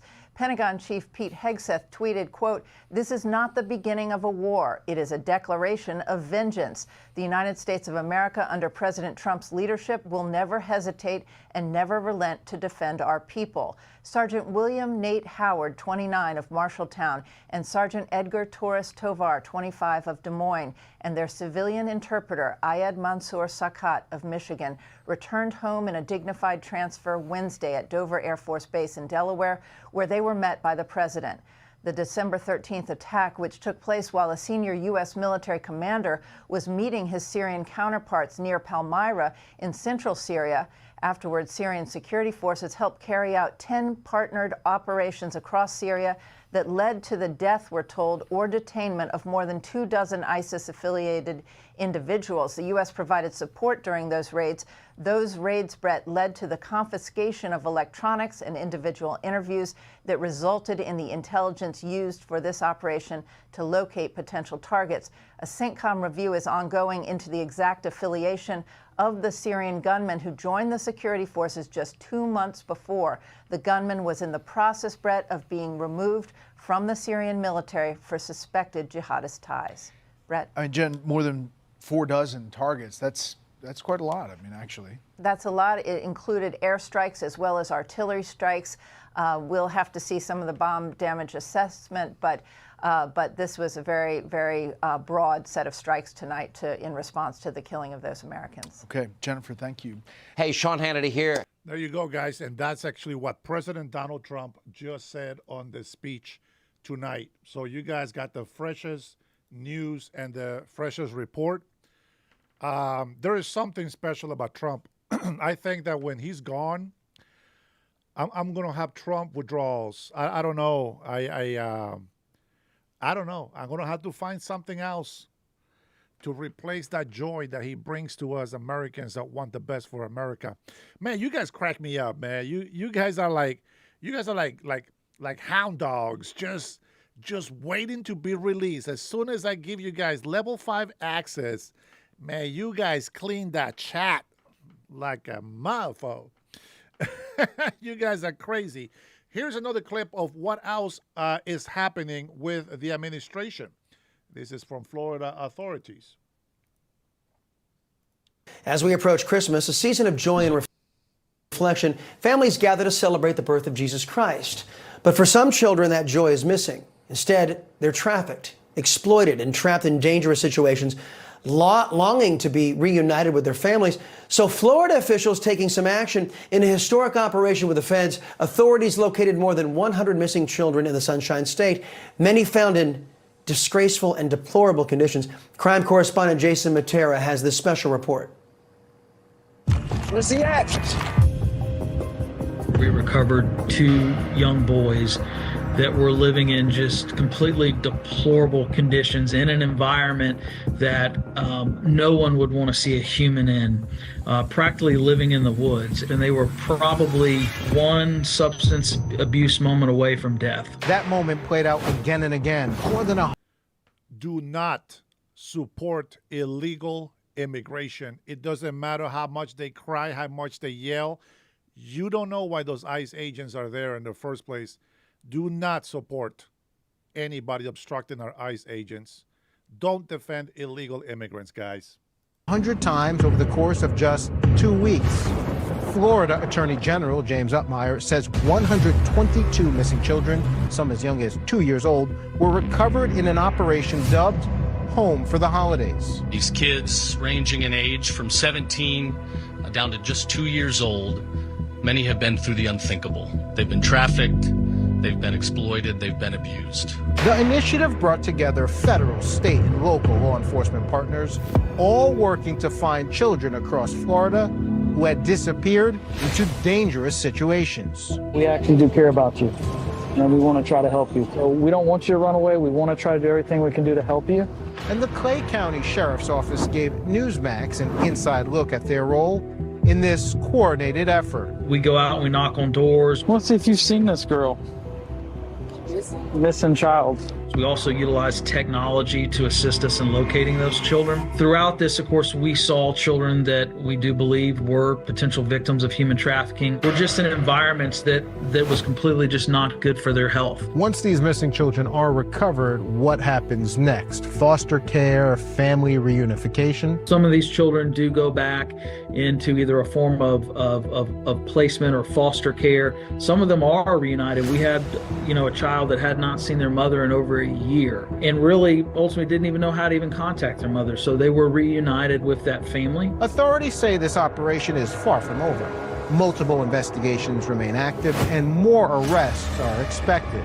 But for now, at least 122 children are home for the holidays. We're going to take a zero tolerance approach to anyone that wants to exploit a child anywhere. And if someone is doing that, then you better believe that we're going to find that child, we're going to find you, and we're going to hold you accountable. At least 6 people have been arrested so far by this joint task force, and as we know, the more arrests are expected. That said, Chris, operations like this one are so important because when kids go missing, they're at high risk of falling prey to human trafficking and other forms of exploitation. By finding these children now, authorities didn't just disrupt active trafficking networks, they cut off the pipeline before more kids could become victims. That is crazy. And you know what, Tony? It's Americans like you, my friend, that I fight against illegal immigration. It's just, I'm not sure why other people, I know it's because they don't understand. But the reality of it is, we're humans, we're emotional. And when people start screaming, even though they're just doing it so that people feel sorry for them, if they don't resist arrest, they just quietly get arrested, get put in the car, no problem. But they scream and they cry out, and they resist arrest so that the police have to slam them on the ground, so that 2 or 3 officers are on top of them, and they keep fighting so that they don't get their, handcuffed. We have to be very aware that these people are actual criminals. Don't believe these lies that they're just kidnapping people off the streets. No, it's not.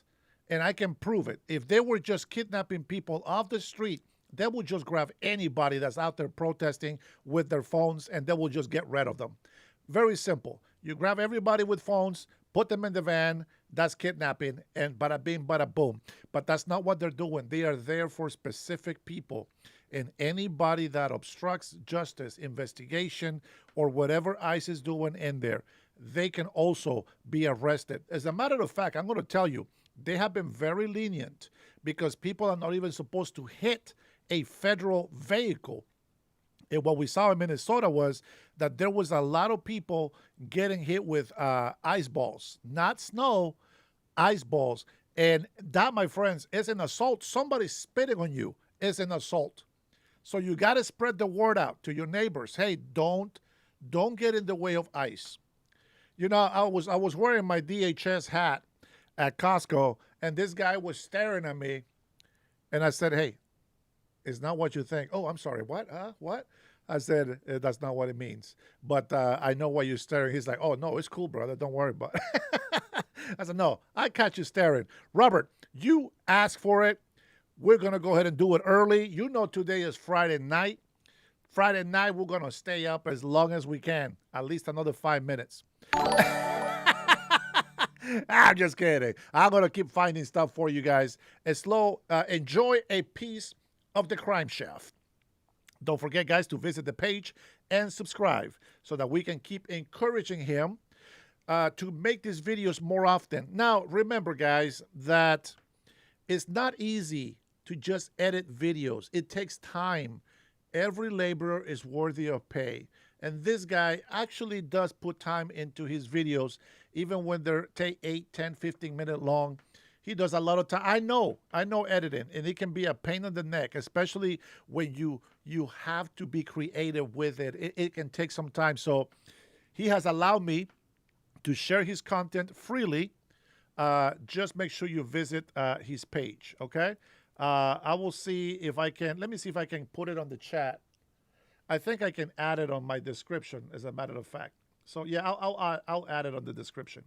Jungle of delusion and deportation. Grab your popcorn and get comfortable because I'm serving up a feast today.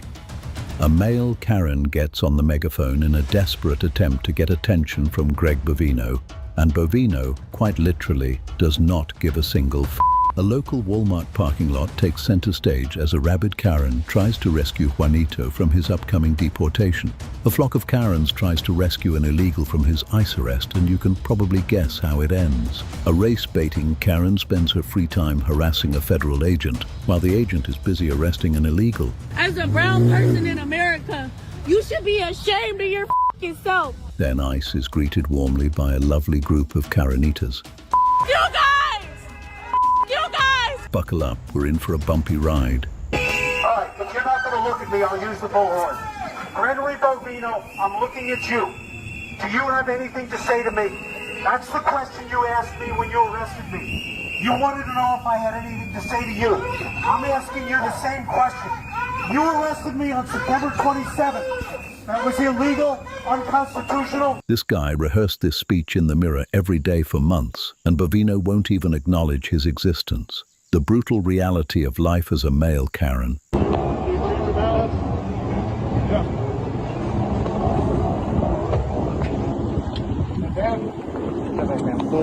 Film all you want, just don't interfere. Okay, just don't touch me. Don't touch me. Just don't touch me. The average Karen is 274 pounds and 5'3".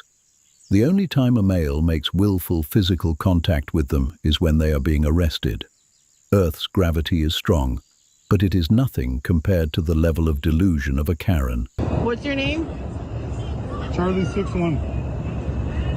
And yours? Hi.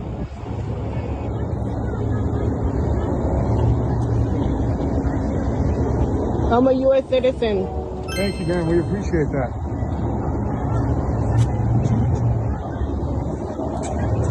¿Cómo se llama? Tiene un número de... 938.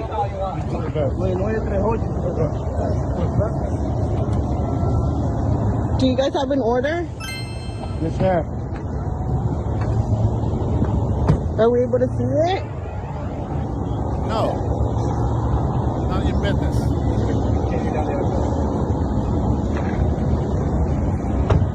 You get him back? The Karen is completely mesmerized because she's never seen this much testosterone before in her life.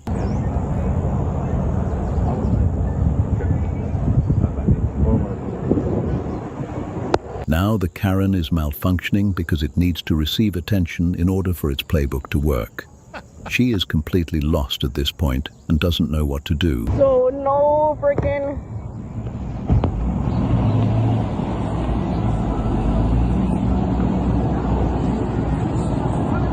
You have no warrants.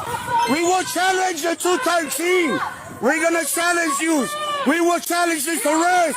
We will challenge the 213. They will challenge the arrest and they will lose because Title 8 immigration exists. And this is just one of the dozens of ICE arrests I cover every single week on this channel. So if you like watching ICE clean up America, then you should subscribe. Hey, compa, no digas nada. Compa, no digas nada. No digas nada. Es una violación. Why would you be so savage? Look how savage are you, bro. Look how you arrested him like savages. You have no heart. He entered the country illegally like a savage, and you ignored federal law for decades. Where's your heart for all the people who had to pick up the tab? This is an illegal arrest. Es ilegal. No firmes nada. You're going after brown people. You're going after brown people. You are wrong. You are wrong.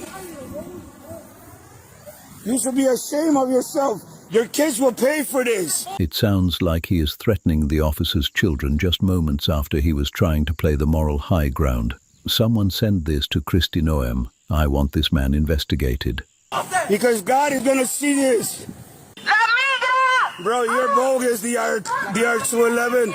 You're bogus. You're Latino, man. You're going after your own people. You should be ashamed of yourself. Shame. Shame. Everyone.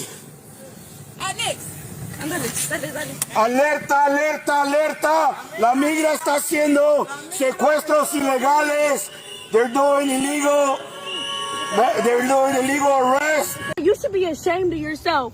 As a brown person in America, you should be ashamed of your fucking self. You should be ashamed, bro. Fuck you, bro.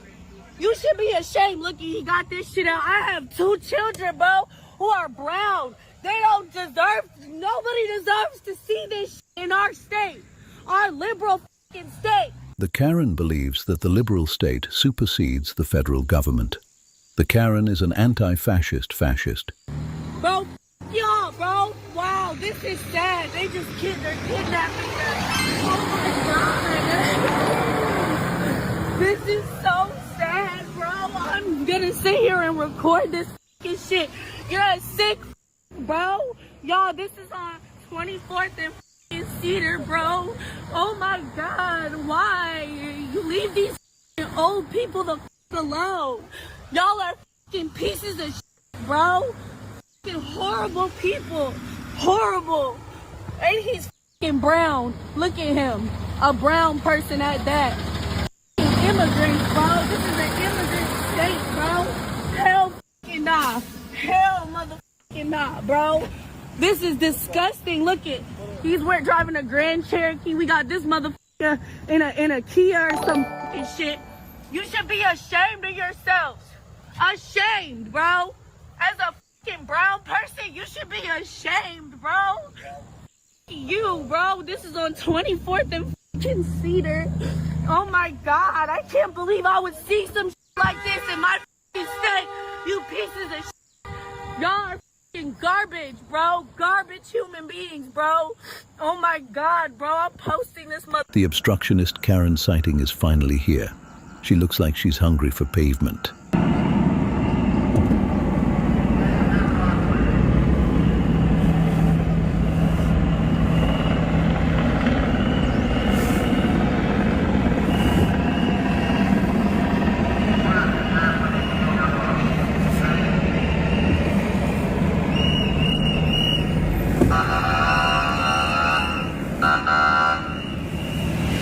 I am furious that she is allowed to drive off. She needs to be in handcuffs. Why does crime not have consequence for some of these Karens? You guys! You guys! You! It always amazes me that these despicable creatures are always the first ones to claim the moral high ground. The Democrat Party claims to care about the illegals and about the homeless and about all sorts of so-called social issues. But in reality, the Democrat mind just likes to virtue signal to make itself look and feel good in the eyes of other delusional Democrats. Man, I wish he would make him a little bit longer. I want to show you a video. I want to show you a video from. Let me see, who was it? Let me see if I can find him. It's Nick. I forget Nick's last name. Nick Shirley, I think. I want to show you a video from Nick Shirley. I had it available. Did I put it down somewhere? Let me see. Not that one.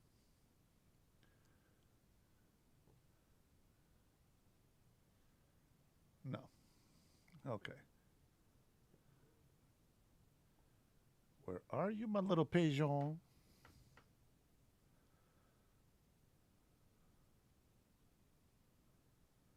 Let's see. Okay, here. This is the Antifa. With all the council. Antifa in Oregon. I want you to watch this little clip right here. And I want you to understand that it's not just, that any American is just out there doing dumb things. This is the city council of Oregon, okay? Now, if you see that little chicken right in the middle, that's Antifa. Antifa is involved, or I should say City Council of Oregon is involved with Antifa. City Council unanimously passes Councilor Cannell's Sanctuary City Status Codification Ordinance. And watch what happens here. By any means, well, this is not good what just happened here. What happened? Now your tire's sliced. I know. I know. By the way, that guy that he's talking to right there, he's a criminal. What caused that to happen? And as you can see the rage in this man's eyes, a bunch of us volunteered to fix this man's tire so he would leave the location. However, tensions only rose after that point. So now we have people throwing stuff. Get the f*** out of my face, punk. Not good what's happening right now. You gonna throw fucking weapons at me? What is a button knife, a stick, or anything else? From you. That is one of the reasons why we hang out together, guys. That is one of the reasons why we do it. We just want to unwind and be with people that are mind alike, that we think alike, we agree with a lot of things, and just chill sometimes. I mean, I know that leftists and people that hate us, they come in here and start stuff, but it really is just for us to hang out and chill. Okay, and I don't mind when people come into my chat. If they want to say something negative, listen, $5 super chat, you can say whatever you want, $5 or higher. You know what I'm saying? Like, you can say whatever you want, but at least you got to make it worth a while for me. That's all I'm asking. So, when I have a bunch of mods, you see that, Trinity? A lot of blues in here with a little wrench. We just watched the whole speech from President Donald Trump, and the chat was taken care of. And people that actually came to watch, conservative stuff, MAGA stuff, Trump stuff, America First stuff, actually got to enjoy the whole speech without anybody coming in here throwing negative comments, etc.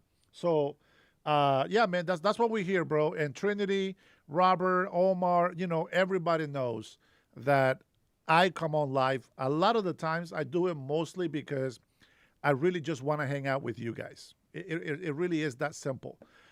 So Friday nights, I try to stay with you guys. Sometimes I have to go, with my wife, and do stuff. But I really enjoy your time. My wife knows that this is what I like to do. So she supports me 100%. And I'm very grateful for that. I feel special. She knows what we're doing next year, and I'm hoping that everything goes smooth. I hope that I don't miss anything on putting my name on the ballot. We know it's $2,000. We know Berniel already put $1,000 down. I know we're going to raise the money. I know I'm going to make the money myself, and I'm going to be saving for it. And then, once we start campaigning, what we want is to really go 100%. I hope, how the people were running for governor down in California, and they asked, what was her name? That crazy ass lady that cut the interview because she didn't like the questions and was yelling at her staff for being on her shot. What's her name? Christie, I think? I can't remember her name. But she was saying she doesn't need Republican votes. Well, I'm the opposite. I think I want to win as many Democrats as I can. Because let me tell you the logic of the reason why I think that. Besides the obvious, I need the votes to win. Besides the obvious, I want these Democrats to become American patriots. I want them to be true American Washingtonians that will take care of their state, that will take care of their city. And whenever there's a catastrophe, God willing, we will be there. And we're going to stand together. You know what? I find the irony that every time that President Donald Trump has offered to have the National Guard here to keep peace, to stop crime, to do this and that, they don't want to stop it because this is how they make money. But they go and they call President Trump for assistance, federal assistance. Of course, Trump is not a devil. He's not a demon. He's not Satan. He said yes right away. Of course, the people need the help. But can you imagine if he was a governor that it's trying to do the best to fix the city, to fix the state, to attract businesses, corporations to come in, to provide thousands and thousands of jobs that are good paying jobs, not McDonald's fry flipper for minimum wage. I'm talking about good paying jobs. Imagine that. Plus, then you have a good relationship with the president. Whenever you need extra funds, President, Can we get more funds? Listen, this is the budget we had. This is what we did. This is a list of everything, itemized items. This is how much we pay here. We really need more help on here. And then the president is not going to be like, wait, what? We're not giving you anything. You guys are disrespectful. You guys fight me all the time. You guys don't support me. You guys are giving me negative. You know what I'm saying? It would be so much better if we had governors in our states that would put their little differences aside, the little hate that they have for the orange man, and say, I am willing to work with the president, not because I like him, not because I love him, but because my people need to be taken care of. I was talking to Trinity today. And I was telling her, you know, these people are so dumb. They come over here and they're making fun of us. Oh, you're kissing ass and this and that. You know what? If kissing ass is going to take care of my constituents, of my Washingtonians, of my American brothers, and my American family, I will kiss ass all day. Yeah. As long as my people are taken care of. It doesn't matter how bad I look to some people. It doesn't matter. As long as we can fix the issues that we have daily. As long as we can get our economy going. President Donald Trump, what can I do to help the economy? Tell me. I want to make tax cuts, but if I do this, I'm afraid I'm just not going to be able to get the funds for this. What do you recommend, sir? Sir, you're 80 years old. You have bankrupt a lot of businesses. You know how to use the system. You know how to come out of nothing. You went from having a lot of money to having rags, and you went from rags back to riches. Now you're a very successful man. You have problems in your marriage. You failed twice. You cheated on your wives, and your kids know that. But the relationship that you have with your kids proves to me that you have healed those relationships. How did you do that? How do we get there?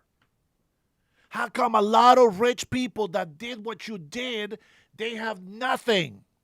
They fail. They backed out. They quit. They gave up. They lost everything. Some even took their own lives away. How did you overcome every single obstacle that life has thrown in your face? And how were you able to fix, to overcome the consequences from your bad decisions? How did you get to become so successful today after so many failures? Tell me, how can I grow? How can I be a better businessman so that I can help my cities, my counties, so that I can teach my senators? Sorry, my mayors. I keep saying senators. I don't know why. How can I grab my mayors and teach them this is the best way that we're going to make our state great again? That's the questions that you should ask as a governor. Like, I'm not going to go pandering to the LGBTQ. No. But I'm also not going to go pandering to the religious people. I am not going to make a pedestal for Christians. No. Because you will have your freedom of religion, but you will respect the law. Are we clear? It's very simple. I cannot sit here and try to tickle everybody's ears and tell you that everything is going to be great just for you. We just can't do that. Everybody has to respect the law. You guys already know. Well, some of you guys have been following me for a while. You will know that I am going to fight for immigration reform. Why? Because we have to. Am I going to get rid of sanctuary cities? You betcha. You better believe it. We're going to fight for it. No more sanctuary. We're going to fight for it. But I'm going to make a deal with the president and the federal government, whoever the president is and the federal government. Please allow me to vet these people. Come into the jail, come into the prisons. I will have them lined up in the jail, in a room, in a cafeteria, somewhere. I will line up all the criminal, illegal aliens in every single one of my prisons. Come and take these bastards. Get them out of here. Every single one of them. But don't go into my city. getting other people out. Let me vet people. Let me put a group of people, make an agency that is going to help people get vetted. I need them to get a hold of their foreign government. And if they don't have any information, they got to go. They got to go. Now, if they have proven themselves that even if they've been here, now listen to this. I'm not a hypocrite. I'm not trying to be biased. I am not saying the message is not, come here. If you stay here long enough, we'll give you papers. No. We are going to go with people that have been here from 2000 and before. If they have nothing criminal in our state, in our United States of America, I am going to fight so that they can get a green card to stay here permanently and to make sure that they're paying their taxes, that they know the law, and I want to make sure they make an oath. And the oath is going to be, if I accept to be a permanent resident alien of this country, I promise that I will respect, honor, and I will show my love for this country and its people, and that my children will also honor, respect, and love this country and wave the American flag with pride. And I will make anyone visiting our country respect and love and honor our great country. Civics needs to come back hardcore into our school system. We are going to we're going to defund the educational departments here in Washington State. It is ridiculous. And we're going to allocate more money for police officers to be present at school. None of this politically correct bullcrap. No more wasting money on stupid social programs that do not educate our children to be better citizens for the very future of their children and their children's children. You see what I'm saying? How are we supposed to be? Like, listen, these people are in Washington State. We are billions of dollars negative. Businesses are leaving. You know what we have in common here in Washington State the last couple of decades? Only Democrats have been governing, and they're destroying this state. What does that tell you?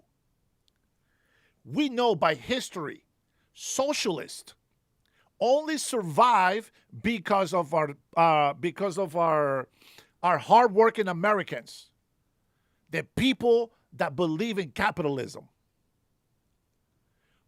You can survive 5, 10, right now, maybe 20 years, but we're starting to see the butterfly effect. We're starting to see the bad side of just giving money away. See, money doesn't create itself. You need people to create wealth. You need business people. You need smart people. You got to have people that know how to invest. People that believe that making money is a good thing so that others can also receive a piece of that pie. If we don't support big corporations, if we don't support small businesses, then the people that need work will never have it. You know why? Because they're not meant to have a business. They don't have a business mentality. They don't have a manager's mentality. They don't know how to fend for themselves. They have no initiative. And by having jobs, they learn. They have a schedule to follow, and they become responsible. And if we stop indoctrinating children into making them believe that there is more than two genders, that the kids are so confused that they don't know what a male or a female is, you are confusing the logic that has been imprinted from the day they are born into their brain. You have to allow the parents to teach the kids. I don't care who gets mad at me for this. Gay people, from now on, from the time that I get in office, will not be allowed to adopt children. You want to be a man to be with a man? Hey, do what you want, but you are not adopting kids. We can definitely find better parents.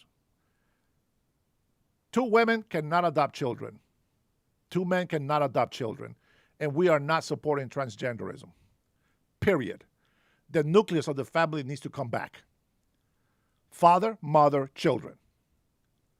Everything is flawed. I get it. But we got to get our foundation straight.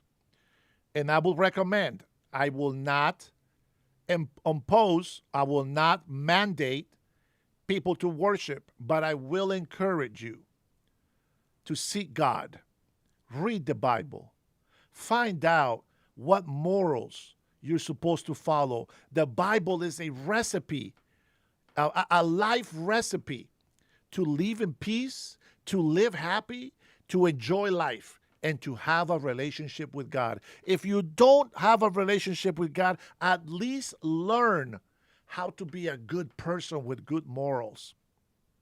It's very important that we stick to that. It's very important that we teach our children that. And that is exactly what we're going to be fighting for. So, you know, I'm not going to give you a speech that I'm going to be doing over there over and over and over. My speak comes over here and starts complaining because Trump is saying the same thing over and over again. Well, guess what? Sometimes you have to keep saying it because people keep not acknowledging it. People keep denying it. They're not getting it. And you know what? We're going to have to keep repeating it and repeating it and repeating it. We want to save everybody. We want to save our cities. We want to save our states. But we need to make sure that we put American and legal migrants, people that really are following the law. Look, I go as far as if you are here legally, even if you're not a resident or a citizen, but if you are here legally, and I don't mean on TPS, I don't mean on asylum, I don't mean as a refugee. If you are here legally because you have followed the law, because you know how to take care of yourself, etc., and you have a child here, by all means, get your birthright on that. That's fine. You know why? Because you're not looking for an anchor baby. And you have to acknowledge one thing. If you are a migrant and you are visiting here temporary and you have a child here, you have to sign an agreement when you migrate to this country that if you have children here, even if they're born here, even if they're granted citizenship, that you will take them back with you when it's time for you to go back to your country. Little things like that. Legislature can do that. They can pass laws. That's what they're supposed to do. They're not supposed to pass laws so that they can stay criminals. There is going to be a lot of audits, my friend, a lot of auditing. I'm going to hit those hard NGOs. I'm going to hit them hard. I'm going to hit them hard, bro. They are not going to like me. But you know what? I'm going to tell you this. Even if we don't win, okay, because it's always going to be God's will, not mine. But even if we don't win, I will make sure that I scream everything that I've been sharing with you guys. And this is one of the reasons why I want you to listen to what I'm saying, because I want you to hold me accountable for it. Hey, Dennis, you said that when you ran, you were going to do this. Remember? Oh, shoot, that's right. You know what? I'm on it. Thank you so much. You know what? I'm going to have somebody write this down for me. I will have a secretary. That's going to be nice, because then all I have to do is just say everything. And the secretary is going to write everything down. I'll make my own speeches, but the secretary will write it down for me. That's going to be a lot easier. And I think that is going to be great. And if I don't win, at least everybody in the United States of America and throughout the world will see two things. One of them, transparency, is going to show every single citizen what happened in our meetings when we were discussing how to help our constituents, our real constituents, not illegal immigrants, citizens and residents, not illegal immigrants. We're not going to count them on our census. They got to go. And hopefully we can show the world, not just the country, but the world, that we tried immigration reform, and I am going to throw it on their faces when they vote against it. After we vet every single one of these people, every state has to do their part. Every city has to do their part. Every county has to do their part. So it's not going to be just like, oh, Dennis and 6 people. No. Every city, every county, every state should have some department that is going to be trying to vet illegal immigrants. And we're going to call them illegal, period. We will make a temporary, however long it takes for us to do a criminal background, but we have to make sure that the criminal background is being checked only here in the States. From 2000 and before, we just want to make sure you check your fingerprints, and that we check your background, your credit history, etc. And yes, there will be a mandatory criminal background at least every 12 months if you want to keep that green card. If you don't, you lose that green card and you go back to your country. I think legislature should do some type of law that can do that. And if they don't agree, then I can make an executive order. And let's see how they like that. Anyways, I still have to talk with lawyers. I still have to talk about people that know the legal system better. I am going to challenge the crap out of them. But at the end of the day, we still have to follow the law, and we still need to make sure that we are walking in the law, with the law, and by the law, because that is what brings orders to our cities, our counties, our states, our whole United States of America. All right, so that's the kind of person that I am, and that's exactly how I'm going to talk to everybody. Well, not exactly, because I'm going to go off. You guys never heard me speaking in public. That's okay. You will hear me speaking in public.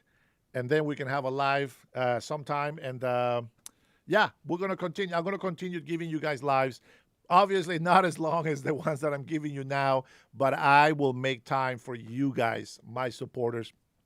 And I will get a hold of the register voters information so that I can have some people make some phone calls. Real patriots, not the haters. We don't want people telling them, hey, don't vote for this guy. Ah, man. Yeah, we're going to hit all social medias, guys. We're going to get deep into it. But, okay, let's go ahead and watch a couple of parts of this clip. Man, talk too much. That coffee's good, man. Go f yourself. And now the tire is fixed. We do not support any violence, whether you agree or disagree with political beliefs. So what's your warning to people? You see it firsthand here. You live here in this apartment complex. What's your warning to the rest of America and the rest of the world about the reality of what's happening here? Don't be fooled, people. Don't be fooled. All these little bunny outfits and chicken outfits. Go to the website for Portland City Council. With all the council members and the mayor standing there, there's a picture on their website, and the Antifa chicken is right in front of them. So you tell me what that means. I don't know what's going on here. You do have like all these little fights and scrambles breaking out. That was your free one. Come on! That was your free one. Antifa! Antifa! Donald Trump! Antifa! Antifa! Donald Trump! Donald Trump! Now we have Antifa. Rule number 1. If you are not peacefully protesting, your ass is going to get arrested. No joke. I will have some funds allocated from donors to create holding facilities which, no, they will not have comfortable mattresses. No, they will not have steak for lunch. I'm going to make sure that we bring a lot of beans and rice and some bread. And that's exactly what they're going to eat for food. These people need to be punished. They need to be disciplined because their parents failed them, their teachers failed them, and the leadership in government has failed them. This is not how we behave. When people come into my chat and they tell me, oh my God, well, you say you're a Christian. Oh, rah, rah, rah, rah, well, you're so hateful. No, I'm not a doormat. I am supposed to exhort the rebellious. I am supposed to rebuke the demons. I am supposed to scold those who are rebellious, those who are in disorder. We are meant to bring order into place. I catch videos like this in my city, in my state. The first thing we're going to do is multiply police presence. With their training, we will make an announcement to everybody every single day. Even if it has to be for a month, we are warning you. If you are blocking roads, if you don't have a permit in advance to block a road for a special event and you are blocking the street, you will be immediately arrested. and there's going to be a fine that goes with it. And if any political figure tries to get them out, we're going to follow that money, and we're going to hold them accountable and responsible for them encouraging this sort of behavior. And I'm going to tell you, the first thing they're going to tell me is I'm an authoritarian. Yes. You know why? Because they don't listen. Because it's out of order. Do you know why they put a speed limit on the streets? Because we like to speed. And those speed limit reminders are to remind us, hey, be careful. This is an area like this. That's why it's done, okay? So this guy's right here, yeah, that's not going to happen. You're going to find your spot. You're going to maintain your distance, safe distance. Anybody being caught throwing anything, even if they don't hit anybody, their ass is going to jail. F Donald Trump going on. This guy's trying to square up with this man here in the middle of the street. Yeah, just tons of cameras right now. This guy's live streaming, and he's the one who's going against this guy. So what was that all about? That dude is mentally ill. They're all jealous because I'm putting them all on camera. Look what they're doing. So look what they're all start circling me for no reason, Nick. All because I'm born and raised in Portland. None of them are from here. None of them are from here. They're all getting paid to protest. Look at this. Wow, so we just had this man, Belly Ray, going after it. Looked like a fight was about to break out. Now all the Antifas came out from their tent. You guys always play victim, you fucking pussies. All you guys are pussies. You guys can't fight, you just got punked, you all you guys just got punked like little pussies. Now they're walking out, fight did not break out. But wait, why are you coming after me?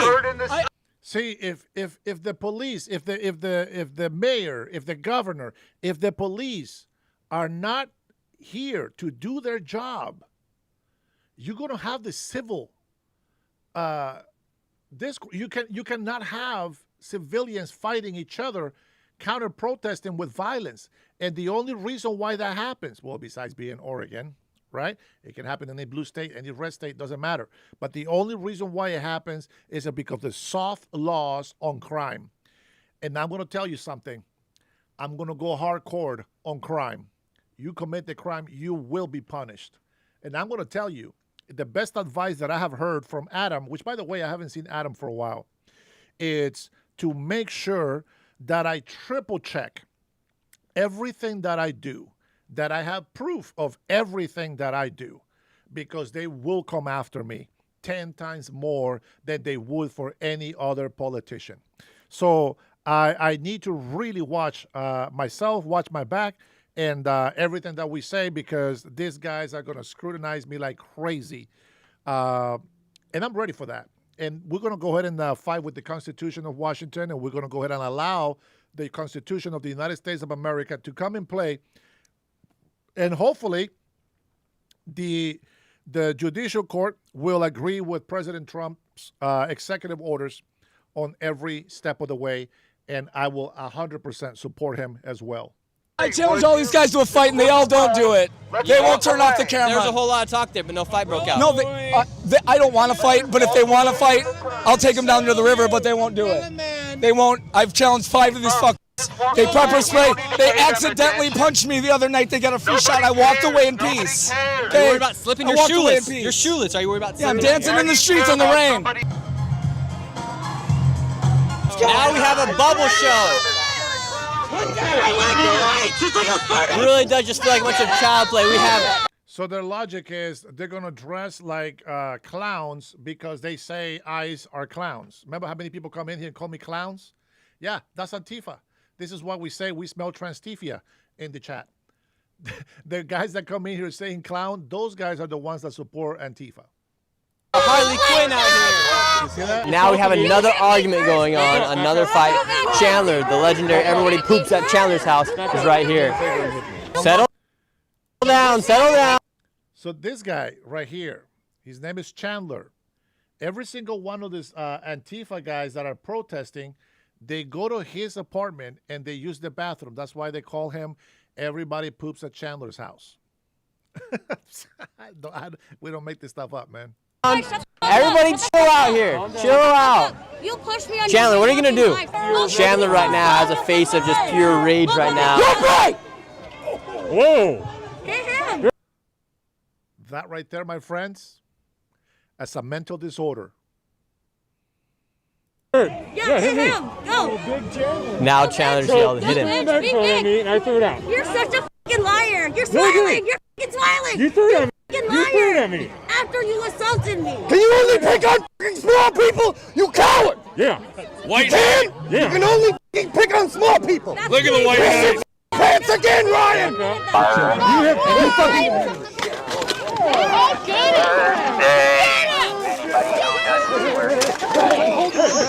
Oh.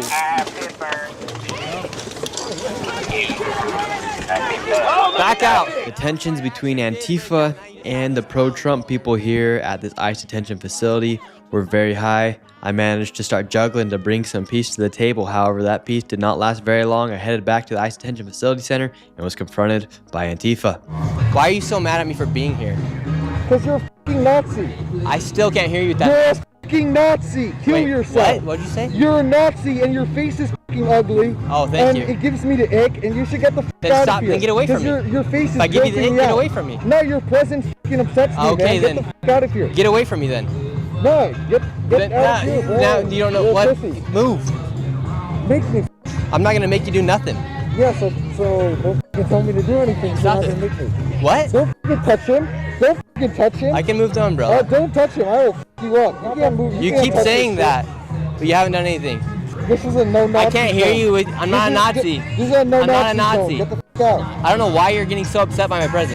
I would have told them, hey, man, I don't have maxis.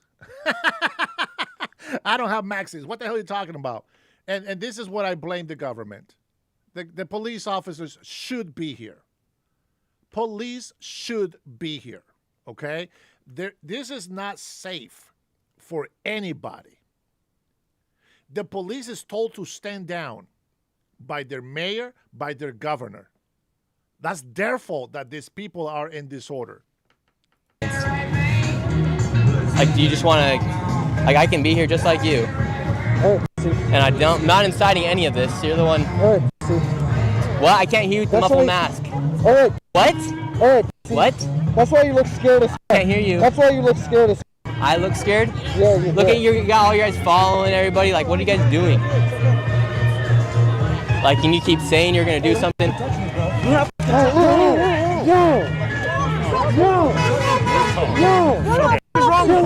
You guys are the ones saying you're going to do something, and then he pushes you guys, and then you guys freak out. They get aggressive with their umbrellas. They're putting an umbrella over your face. It's a personal safety thing. You can't put umbrellas in people's face, man. Snipers on the roof, put the light on.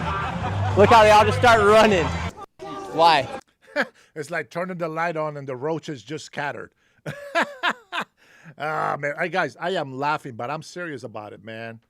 Police should be here. Why ask me? Racist piece of shit. How am I a racist piece of shit? Fuck off, dog. Because you are, dude. How? You gonna pretend you're not? I got a black friend right here. Oh, really? Oh, really? Oh, okay. It's true. Oh, really? Yeah. You're not a racist piece of shit. So he's got the black guy right there. Now he's saying, so you're not a racist? Guys, you can make this up, man. You cannot make this up. Nick, man, I know Nick doesn't watch my show, obviously. But, bro, come on. How you gonna start insulting the white guy, and then he said, hey, well, he's my black friend right here, and starts insulting him as well with the same notice? Oh, man. Upholding white supremacy right now, you piece of shit.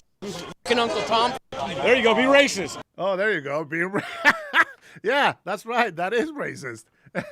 Being Uncle Uncle Tony. Uncle Tony, how you doing? How you doing, Tone? Be See, racist. so I know you will, right? Like you just said, I will. who do you think the real racists are? They are definitely 100%, Nick. Because I mean, you're black, I'm white. I'm black, but you heard what they call me. I'm white supremacist as well. Uncle Tom, everything. So. Do you think logic has totally left the brains of these people? 100%, man. I mean, you hear how they talk. They're stupid. We're not here to be violent, but they have to know that we will defend ourselves. Do you feel like these people are terrorists? Oh, 100%. They need to be locked up. They should have been locked up yesterday. Why do you think Portland keeps hindering what they're doing here? Portland PD disappears when it gets serious. They show up when there's nobody here and nothing to look at, but then when it gets crazy like last night, they're nowhere to be found. And do you think their police are... They called me Uncle Tony. You got a problem with that? Say hello to my little friend. Defending Antifa more than the Patriots MAGA out here? Yeah, 100%.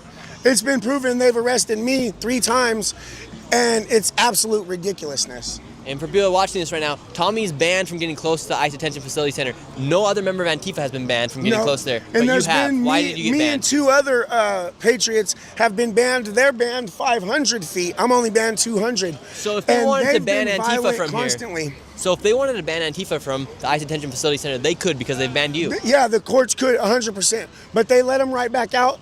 So, there you go. This is what I'm talking about. The government is responsible for this. As a matter of fact, you guys probably seen that there is videos out there where mayors come out and get in front of ICE agents, confronting ICE agents because they don't like illegals being deported in their sanctuary cities. And let them come right back. Just like the 2 that got arrested earlier, they're right back out and they're right back over here. Whoever's in charge could ban Antifa from getting close here because they've banned Tommy, obviously, but they're not banning Antifa from getting close to the ICE Detention Facility Center. That's actually crazy. It actually is. It actually is. They said I was blocking That's the road. two-tier policing right there. 100%. 100%. They said I was blocking the road, but there was 50 other people in the road, and they picked me and 1 other person out of the whole group to arrest. And all I was doing was chanting for ICE and walking around with my megaphone. My megaphone! That same night, Portland police did something they have never done in the past 140 days. And they actually enforced the law and said that Antifa had to leave and couldn't have their encampment on the sidewalk. I believe one of the reasons why is because earlier in the day I posted a video showing that Antifa had completely taken control of the streets in Portland. Hey, there's that Antifa chicken with the council. Man, that guy is famous. And there was no police anywhere to be seen, and they made an immediate response that same day. The police are finally coming in saying Antifa cannot take control of this sidewalk anymore. So now the police have came in and said, Antifa, you cannot. Get out of the sidewalk! Get out of the way! You don't like Wait, the sidewalk? we want to be on the sidewalk. And now the police have came in and said the police cannot be in here anymore. Now you have USA cans. Police are here inside this tent. People are in wheelchairs. They have their whole entire bedroom set up inside of this tent. So right now the police have came in and said, Antifa, you cannot take control of the sidewalk anymore. I had a video that went viral. Yes, sir. I had a video that went viral today saying how police were not here. Now they are now here because I believe of the video I posted. And you have people living inside here. And now they're being kicked out. Good job. Good job, Nick. Man, guys like this, man, they really have some nerves of steel, guys. I would have snapped a long time ago. Somebody would have been slapped a long time ago. So I got to give these guys credit, man. They really are heroes, in all honesty. And I really mean that. They really are heroes. Yes, sir, I got you. If you don't, their whole entire encampment is getting taken down right now. You have legit people who have been sleeping here inside this tent. They have propane tanks right here. They have their own fire pit as well, an open tank of gasoline right here as well. And now they're finally, over 100 days later, they're finally telling them they cannot take control of the street anymore. Finally, you have the police coming through. Now, after over 100 days, the police of Portland have finally stepped in, and they are now taking down the encampment of Antifa. Look at it. Did you see the difference when the police got involved? Look at the difference on this crowd. Big, huge, different.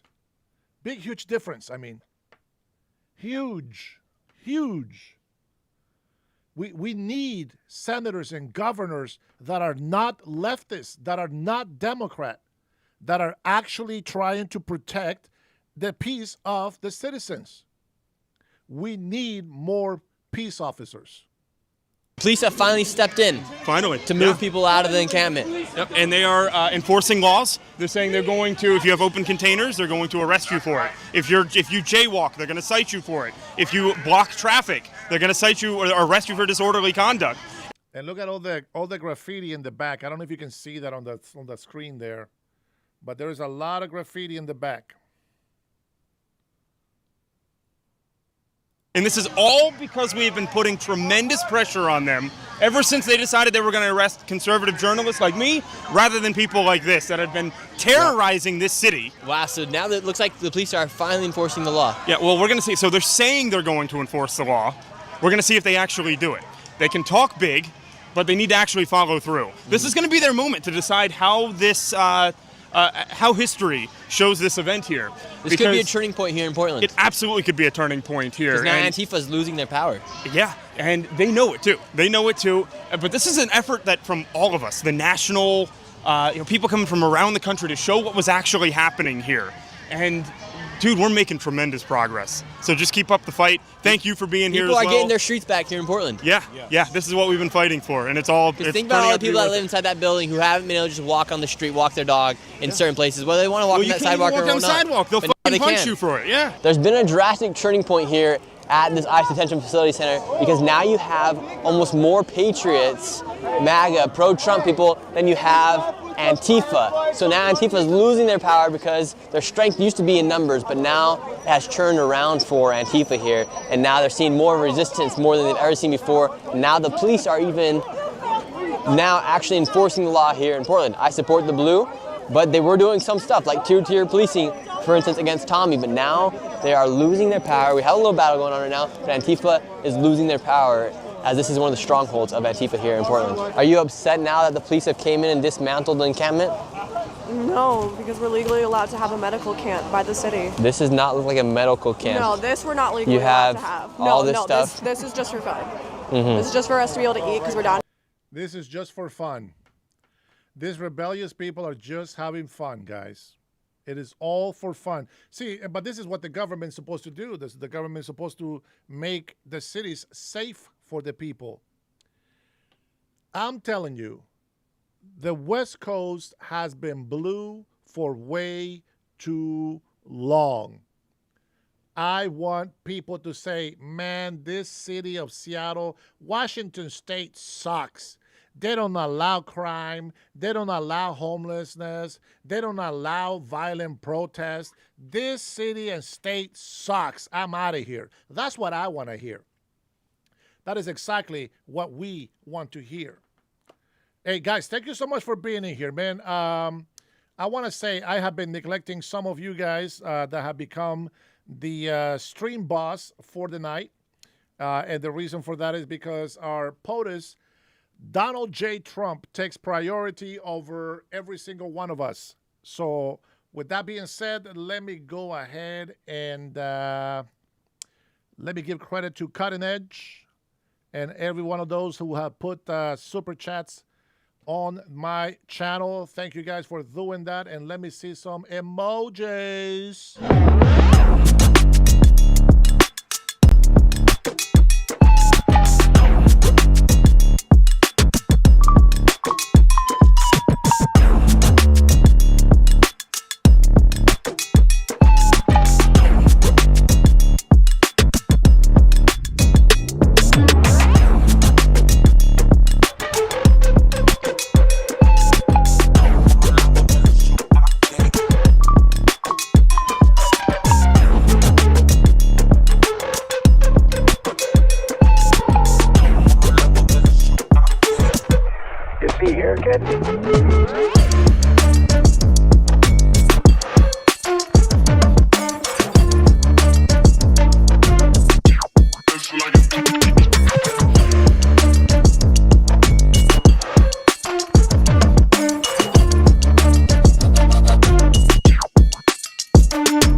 The big boss, el jefe, el patrón, in charge of this great nation, and he is doing the best that he can, guys, but he needs our support. I'm going to tell you something. If you guys were Democrats like many of us were, I want to say that we are proud to have you with us. We are very delighted. We are happy that you're here with us, and we hope that you continue believing because we cannot give up, guys. We cannot give up the fight. We have to continue moving forth. Why don't we go ahead and take a couple of clips here just to kind of get to know what the hell has been going on lately.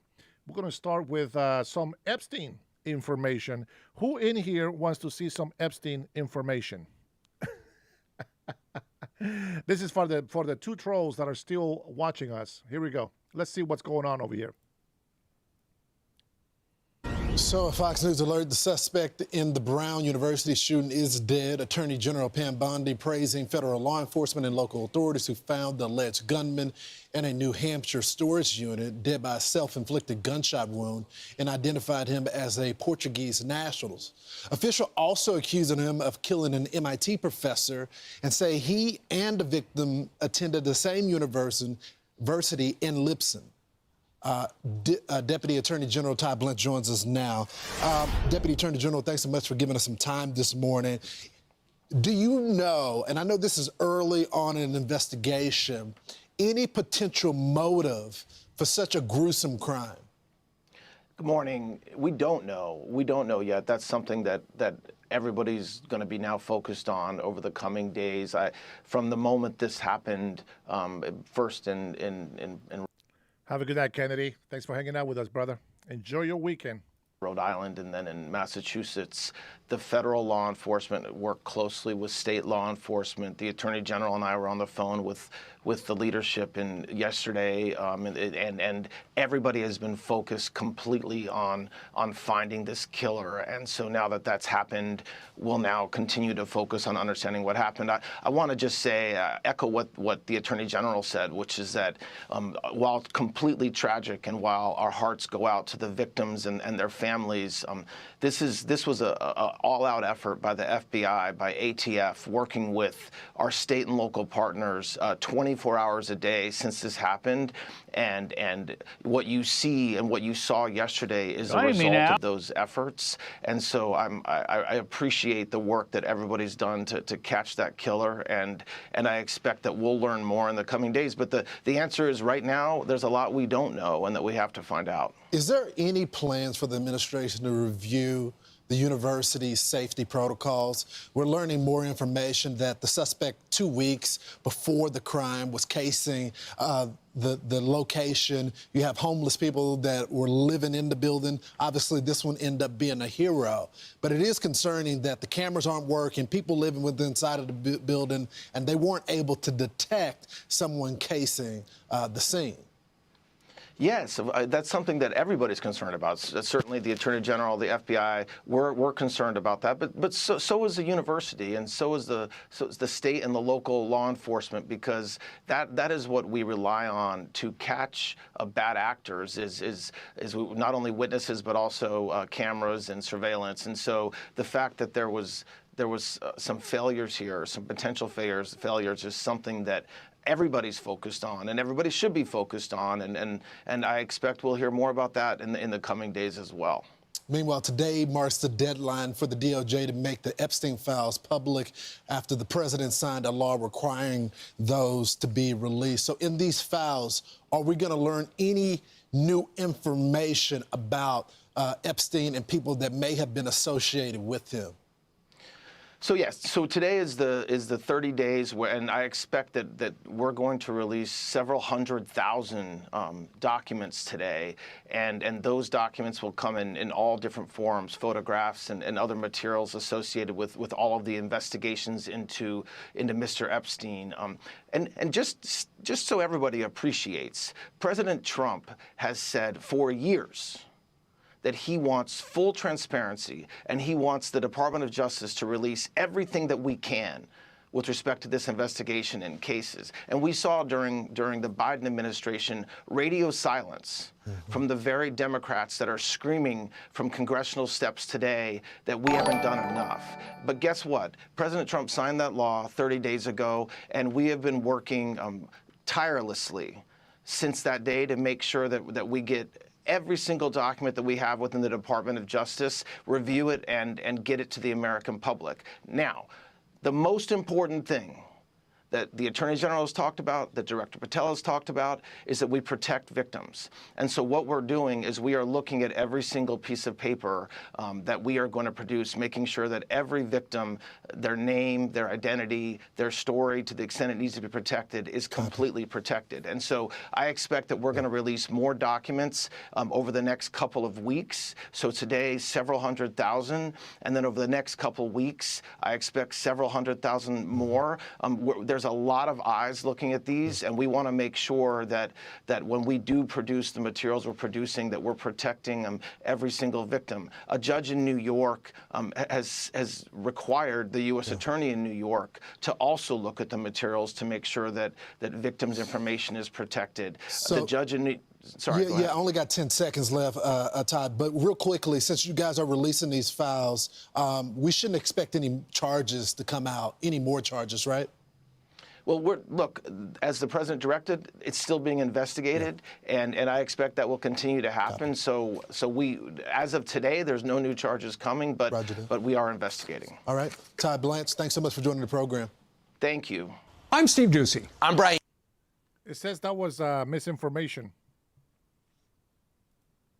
That's what they're claiming, misinformation.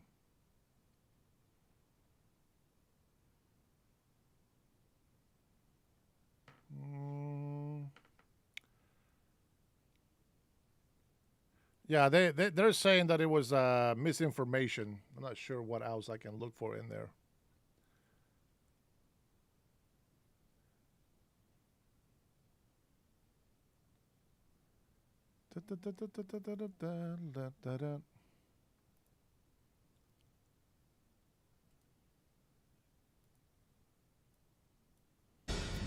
China isn't just expanding its reach on Earth, it is looking to plant its flag in space. Beijing and Brazil have officially broken ground on a joint space laboratory despite pressure from the U.S.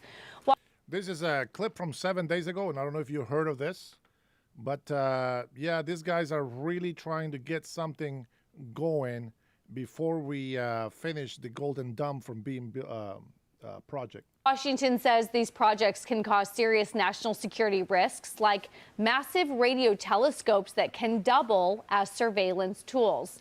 This is why the new space race is so crucial, as the American private sector races to out-innovate Beijing. Jackie, we've often talked that the race for space is the new, race on Earth. Whoever controls space is going to control the next world war, whatever, here on planet Earth.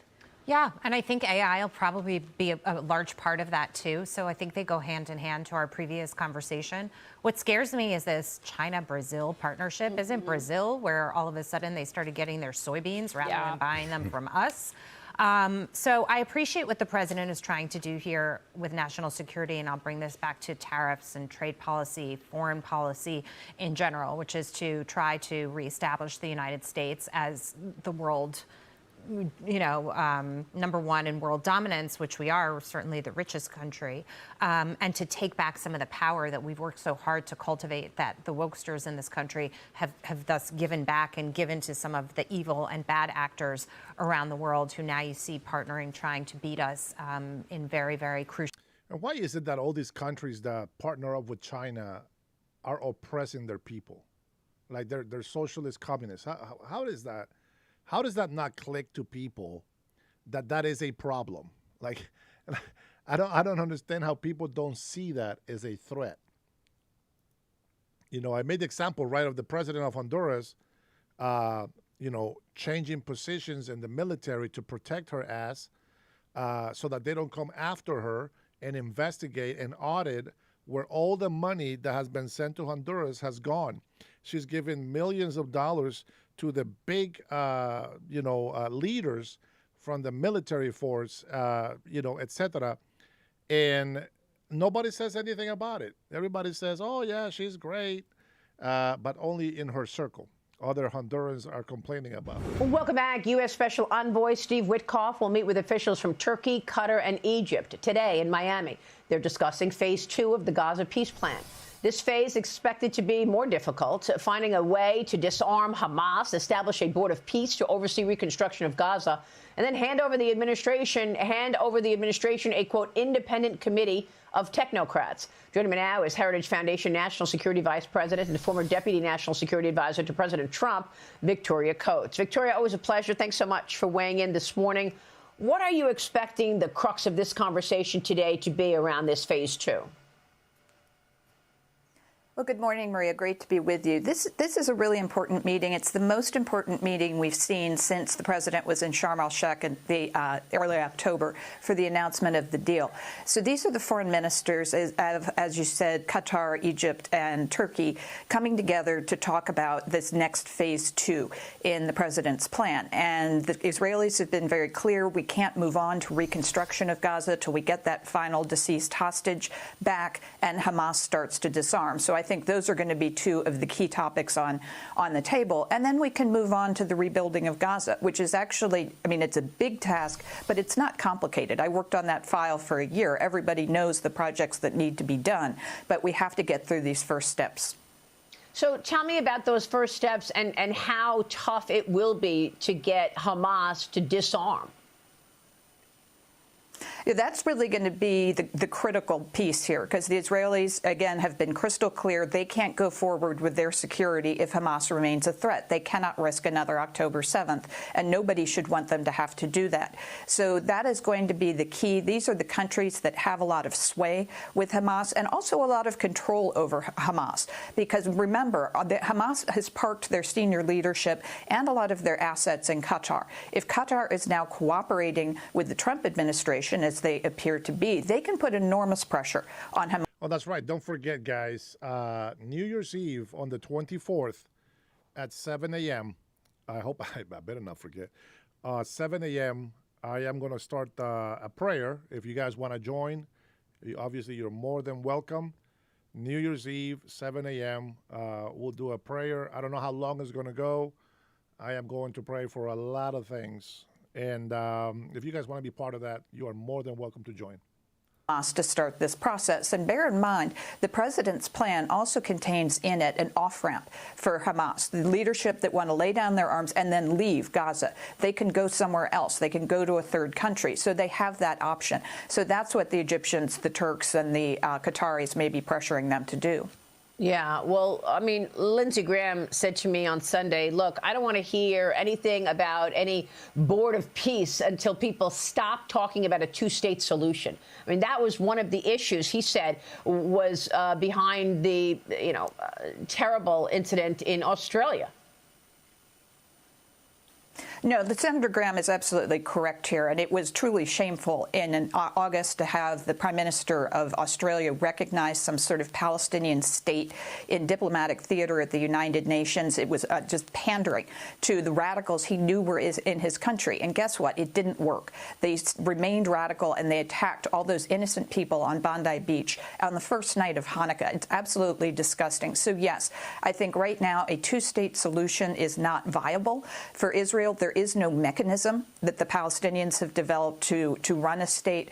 And I was in Israel last week. One major topic of conversation that's quite interesting is using an Emirates-like model for West Bank and Gaza, where you have local tribes, the so-called sheikhs of cities like Hebron, for example. We met with them. They're incredibly powerful. They could represent an alternative. Rather than a state, you have a kind of an emirate that's controlled locally. That might be possible down the road, but all this discussion right now is counterproductive. Meanwhile, the U.S. military launching more strikes on the suspected drug boats in the Eastern Pacific, killing 9 alleged narco-terrorists in the past 2 days, Victoria. President Trump commented on the recent strikes in his Wednesday night address to the nation. Watch this. It's at levels of safety that we've never seen before. And they decimated the bloodthirsty foreign drug cartels. We did that all by ourselves with our people, and we're so proud of it because they were poisoning and destroying our population. Drugs brought in by ocean and by sea are now down 94%. Victoria, what do you think?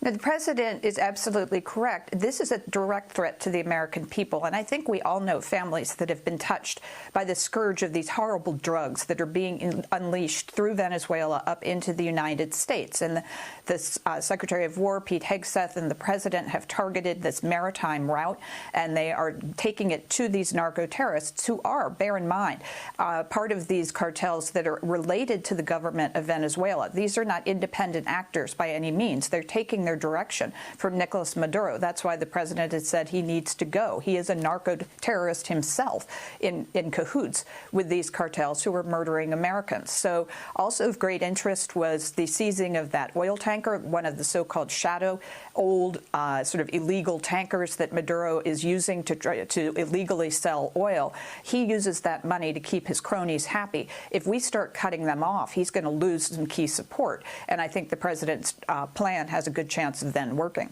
Meanwhile, Victoria, breaking news overnight, the European Union approved a loan of $105 billion in aid to Ukraine without touching frozen Russian assets. The plan meant to fund Ukraine for 2 more years of potential war. I mean, Ukrainian President Zelensky is warning that Putin is preparing for another year of fighting. Despite all these peace negotiations, Special Envoy Steve Witkoff will meet with a Russian delegation in Miami this weekend for more talks. But I spoke with the Secretary of State of Poland yesterday on this program, and he said that we should be looking at the $300 billion in money that is in European banks right now, and that's Russian money, but it should never go back to Russia, and they should use it for Ukraine. He also talked about the NATO weapons spending. Watch this. Living in Central Europe, neighboring Russia, you need to be always prepared to defend yourself. That's what history taught us. There are 10,000 American soldiers on our soil.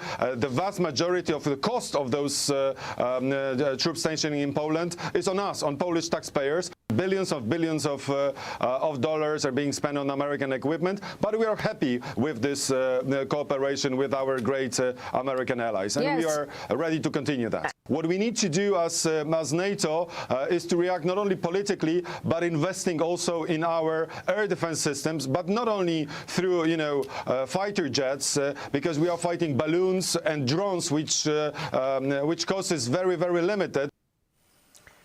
Victoria, your reaction?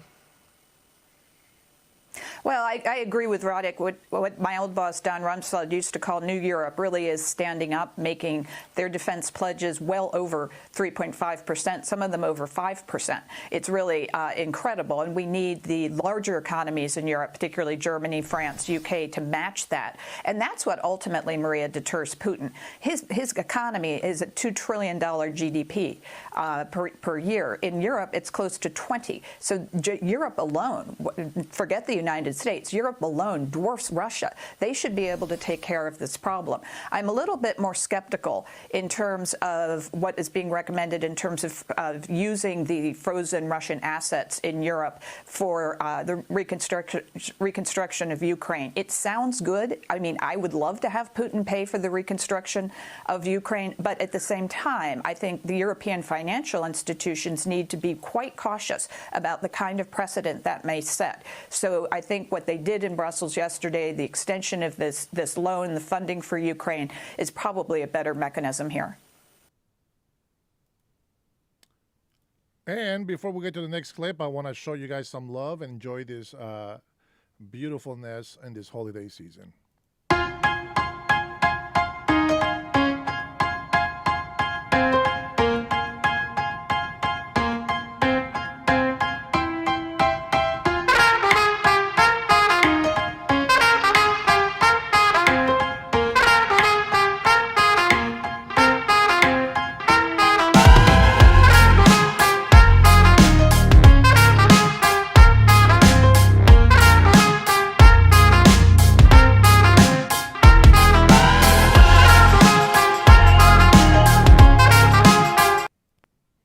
Get it, baby. Get it. Thank you, guys. Thank you, guys, for the love and support. I appreciate it. Let's go ahead and continue with $300 billion on the line. The base risky move. You guys heard a little bit about that already. Let's see. Where is it? Have you guys ever watched a video from God Logic? It's actually a very good. He's very smart. He knows a lot of scripture there. That was not the video that I was going to show you. Doggone it. Oh, that's right. What does Mike has to say? Healthcare crisis is going to define 2026. Let's find out what they have to tell us about. Joining me now is North Carolina Congressman Pat Harrigan. Congressman, good to see you. Thank you so much for being here. What can you tell us about this? Of course, the fight over Obamacare subsidies is what caused that record 43-day shutdown in the first place. Hey, good morning, Maria. It's always great to be with you. I think there's no question that what came out of that shutdown was the definition of what will define the 2026 elections, which is healthcare and healthcare crisis.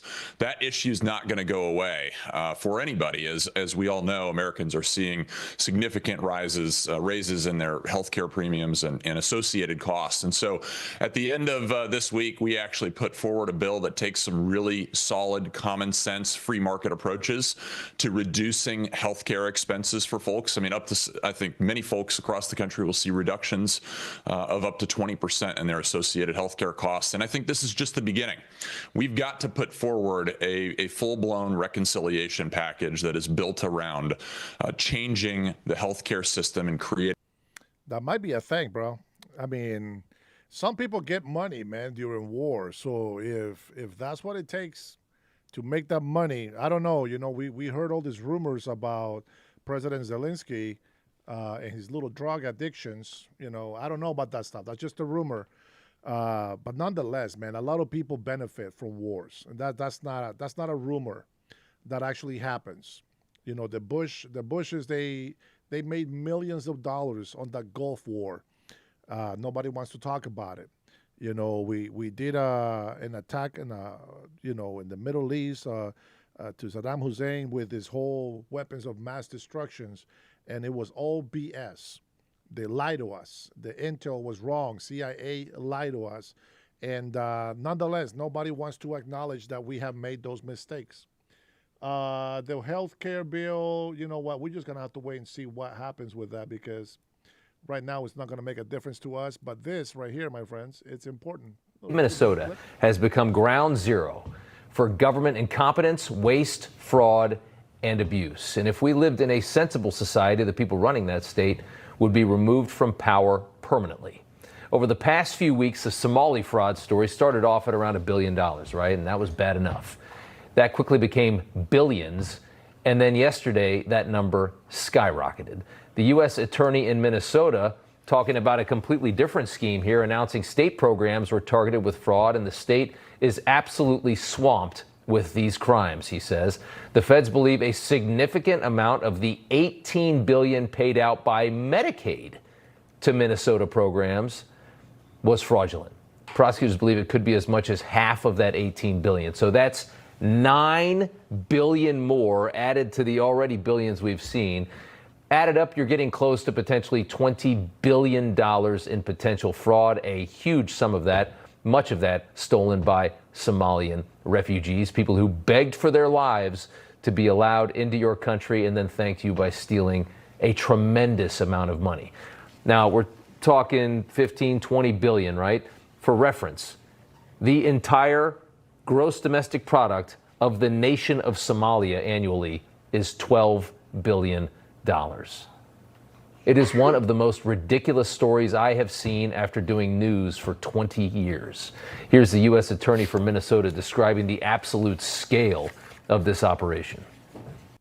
$12.1 billion, guys. And the more they research, the more they audit, the more they investigate, it keeps getting bigger and bigger and bigger. And I'm telling you, I understand a lot of people on the left, they hate Trump. And I know a lot of us in here, well, I love Trump no matter what. I know his history. But a lot of people probably in here don't like Trump. But they know that he's doing the best for this country, and that's why they have to keep supporting them. But check that out, man. $12.11 billion. The economy of Somalia in 2024. How much money do you think we've been sending to them? Their economy, that doesn't come from them. That comes from us. The moment that we shut down USAID, that economy is started crashing big time. I find that very interesting, don't you? Minnesotans and taxpayers deserve to know the truth of the fraud. The fraud is not small. It isn't isolated. The magnitude cannot be overstated. What we see in Minnesota is not a handful of bad actors committing crimes. It's a staggering industrial scale fraud. A staggering industrial scale fraud. Minnesota and the people who run the state are now the picture of total failure. And there they are right there. And guess. Let me pause it so you can see the picture of total failure. That's what they look like. That is the picture of total failure right there, guys. Unbelievable. Which political party they all pledge allegiance to. These are the most incompetent, corrupt, pathetic people in American politics. That's an abysmal picture. That picture is terrifying. They have allowed billions of dollars to be stolen from the American people, not just Minnesotans, but from the American people. Billions and billions of dollars stolen because of the people right there on your screen. Supreme Court Justice. And that's not everything.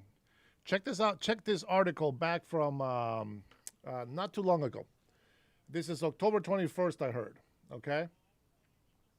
U.S. President Donald Trump has slashed the country's foreign aid budget and shattered USAID earlier this year. The agency has supported health, education, and development worldwide. Health, folks, you cannot make this up. You know how they keep telling you that illegal immigrants they don't get health care here, but every single one of the Democrat leaders raised their hand for universal health care, meaning everybody in this country, including illegal people. Remember that? Remember that, right? They blame President Donald Trump for health care and the Republicans when it was the Democrats that created the most ineffective Obamacare, which was never affordable. And the only people that can actually have Obamacare are the people that didn't make money, that qualify to get everything for free, just like Washington AppleCare, right?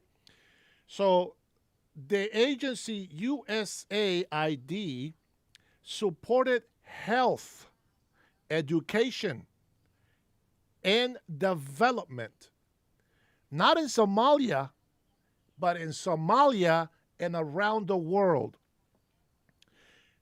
Let me remind you that the United States does this for over 170 countries, and I believe there's about 190 something countries in this world. Imagine that. Imagine how much money we can recover through that. Now, I understand, guys. I'm not saying we should take the money back, but what I'm saying is how much money, how much the world depends on the United States of America. This is why we need to protect our economy. This is why we cannot allow illegal immigrants, but more importantly, to have a massive illegal immigrant invasion where a terrorist, over 18,000 terrorists came to the border illegally, 18,000 terrorists. And we're seeing a big number of reproduction from Muslims. And I'm not talking about the peaceful ones that are born here and they don't know violence and they really think Muslims are like Christians. No, they're not. And I will agree. I will agree to this. There is many different versions of the Quran. Okay, there's many different versions. Some versions contradict the other versions, but I will tell you this: there's many versions, translations of the Bible. None of them contradict the original Bible. None of them. Even in simplified American English, none of it contradicts any other Bibles, even in Old English. It's amazing that people don't see what's happening in our country. But Osmond said the country faced a broader economic hit. It also had severe impact just on the economy alone that weren't really thinking about, she said. This is the, let's see, the Agency for International Development earlier this year hit Somalia's economy and tax revenues. The head of the country's development bank said on Tuesday. The closure of the USAID earlier this year hit Somalia's economy and tax revenues, said the head of the country's development bank. This was back in October 21st. Nobody questioned anything. Nobody questioned anything. And now we have that that Somalia's economy was over $12.11 billion in 2024. And we just found out that there's over a $9 billion fraud happening here in our country. Guys, that's crazy. That is crazy. It is not racist to want to help your country. Let me take a look and see what they say here about... this happened about 8 hours ago when they posted this clip. Let's see. This is about Epstein, for some of you guys that are interested in that.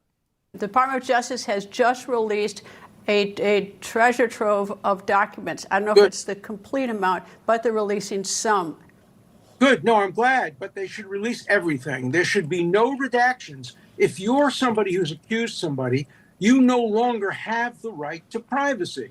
Under our Constitution, anybody who's accused has the right to confront witnesses. And we can't assume that everybody who accuses is a victim. We know already there's a woman named Sarah Ransom. She accused Hillary Clinton, Bill Clinton, Richard Branson, Donald Trump, said she had videotapes, sex tapes of them having sex with young people. And then she admitted she made the whole thing up.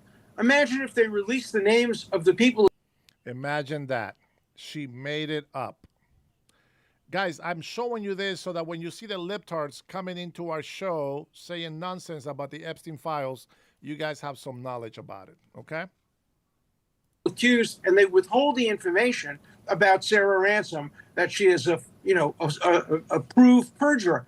That's what I'm afraid of. I'm a civil libertarian. I care about real victims, and anybody who's a real victim is compensated, but false victims should be prosecuted. People who made up stories should be prosecuted. All right, let's talk for a second about statute of limitations. This case has been, are these cases, you say people should be prosecuted, whether it's false stories or doing some other illegal conduct with young girls, is it too late or does the statute still include these cases? This is another form of McCarthyism. There is no statute of limitations when an accuser accuses somebody. So somebody accuses you of having had sex with her or him 30 years ago, that's okay. But if she makes a false accusation 5 years ago, that's not okay. Because the statute of limitations hasn't been extended on false accusations, but it has been extended on the accusations themselves. That's another form of Epstein McCarthyism. We are turning the law on its head. We are violating the Magna Carta, the Constitution, the Bill of Rights, all in the name of Epstein victims. Now, there are some real Epstein victims who really suffered.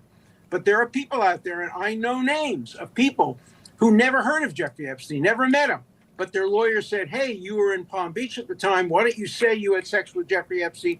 You'll collect $50,000. And they did. So we have to look at both sides of the equation. In our constitutional system, persons are presumed innocent until found guilty, not based on accusations. As you know, I was falsely accused. Fortunately, I was able to get the information and demonstrated conclusively that it was a false accusation. And then the woman admitted that she may have confused me, misidentified me. Let everybody else get the same benefits I got to be able to prove their innocence if they're innocent. The worst thing that could happen is naming names. And we know the names. There are prominent people out there. There's the former Majority Leader of the Senate, the former U.S. Ambassador to the UN, the granddaughter of Jacques Cousteau. All of them have been named. I don't know whether any of them are guilty. They've been named by people who have real credibility issues. There's a woman out there who names only Jews because she says Jews are pedophiles, all Jews are pedophiles. Oh, I think I've heard that on the chat over here. Yeah, somebody says that Israel doesn't want President Donald Trump to release the files. Very interesting point. And the Holocaust never occurred. So they're blocking the faces of these people here, but I can't tell if there actually are minors. Maybe they're family members. We don't know. They're pictures. They're pictures. I don't know what. And this woman's been on CNN with her lawyer as if she's a credible person. And what this information that's going to be given out today is going to give the accusations, but it's not going to say that this woman named Farmer has. Yeah, the one that accused him of him raping her was the crackhead that later was found out that she lied about it. Yeah, some Democrats come into this show and they start throwing that in our face, like, you know, that's why they call him a rapist, because of that lady. But they don't want to hear us when we remind them that was a crackhead lady on drugs and that she made up the whole accusation, just like they did with this guy as well. Now, Epstein, he doesn't get that benefit of doubt. I am so sorry. And yet, we can discard every single victim, but I think that a lot of innocent people are going to be at risk when everything comes out in the open. Who knows? We'll see what happens. History of Holocaust denial, attacking Jews, and lying. So, we have to make sides are presented. If everything is not released, or if there is material released but it's redacted, it's all blackened out, and we hit the deadline midnight, and it's that transparency sort of means transparency, although there might be some limitations. What happens next? Well, not everything is going to be released today. Already the Deputy Attorney General correctly pointed out that it was an unrealistic deadline that Congress imposed. They're going to do the best they can, but they are going to redact things. And I don't like the criteria for redaction that Congress set out because it's all one-sided. But we're going to see over the next few weeks more and more of this come out. Probably the vast majority of it will come out today, and we'll see whether they include on both sides or just on one side. Do you have any doubt? I mean, if you go on the internet, there's some people that say that Jeffrey Epstein was murdered. Former Attorney General Bob Barr said that he was not murdered. So I think some people have said that the autopsy showed it was suspicious. Where are you in this sort of line? Murder or suicide? I don't think Jeffrey Epstein was suicidal. He died over a weekend. On the Monday, he might have been granted bail. So I think there's a strong argument that he was not suicidal, but I can't think of any theory under which somebody could have gotten to him and killed him. So, well, what else is there? If it's not suicide, I guess it's natural causes is a possibility, but no autopsy has suggested that. What else? What's left is murder or an accident. He was either murdered or he committed suicide. I'm telling you, I don't think he was suicidal, but that doesn't mean he didn't commit suicide. I hadn't seen him in years and years and years, so it's possible he became suicidal. But I think you have to look very hard at this, and we have Dr. Baden, one of the most celebrated forensic pathologists in the history of the country, who says that the ligature and the marks on the neck are not consistent with suicide. So I have an open mind on this issue. I do too, and you mentioned Dr. Baden. I've worked on him in dozens of years, and so many cases going back. He is the best of the best and considered the gold standard among us. And so, and he has said that he has no axe to grind. He's just looking for the truth. People think news just happens. Yes, they don't just happen. You have to go get them and find them. Here is something interesting. Now, you guys might get triggered, so I'm going to warn you ahead of time. If you haven't taken your anxiety pills, you might want to take it now. And if you are very easily offended or insulted, you might not want to watch this video that I'm going to show you right now. Be a freeloader. I get everything for free while you work 50 hours a week. Ha ha, boo boo. So this Somalian in Minnesota has a whole platform where all he does is taunt taxpayers in Minnesota because he doesn't have a job and he's living better than most of them just off of the government assistance that he's getting. Proud to be a freeloader.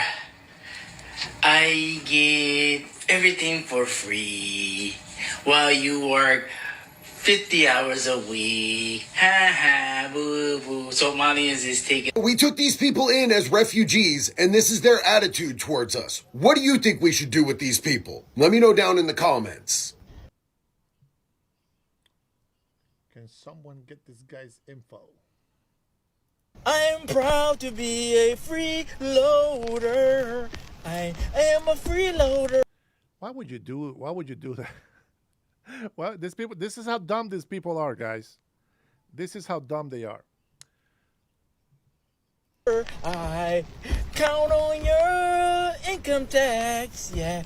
I thank the U.S. government for keep on taxing you.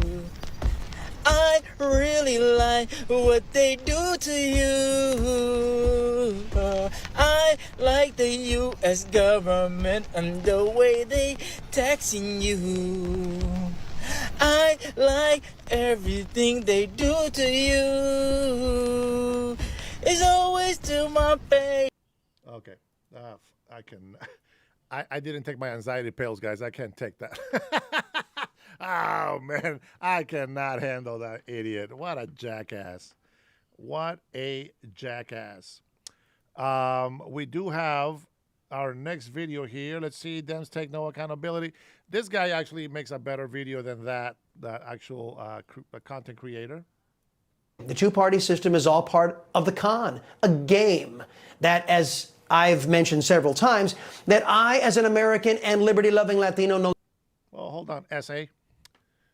Let me pay some attention to you guys here in the chat. What's going on here? What's going on? Just like our politicians, TikTok, rots old brains. Yeah, citizens of Mexico actually love Trump because he's battling the cartels for them. That's true.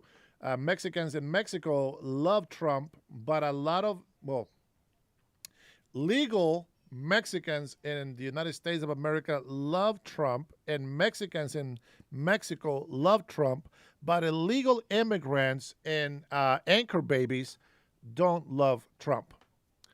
That's how that works. Let's see. Minnie says, "Let the truth exonerate the innocent, but where's the smoke? There's fire."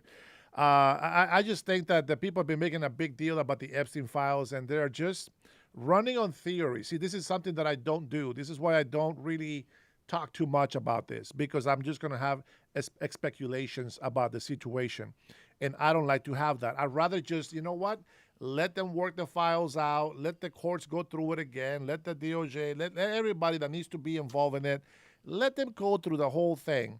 And we need to stop making accusations and theories and all this other BS that really, it doesn't matter.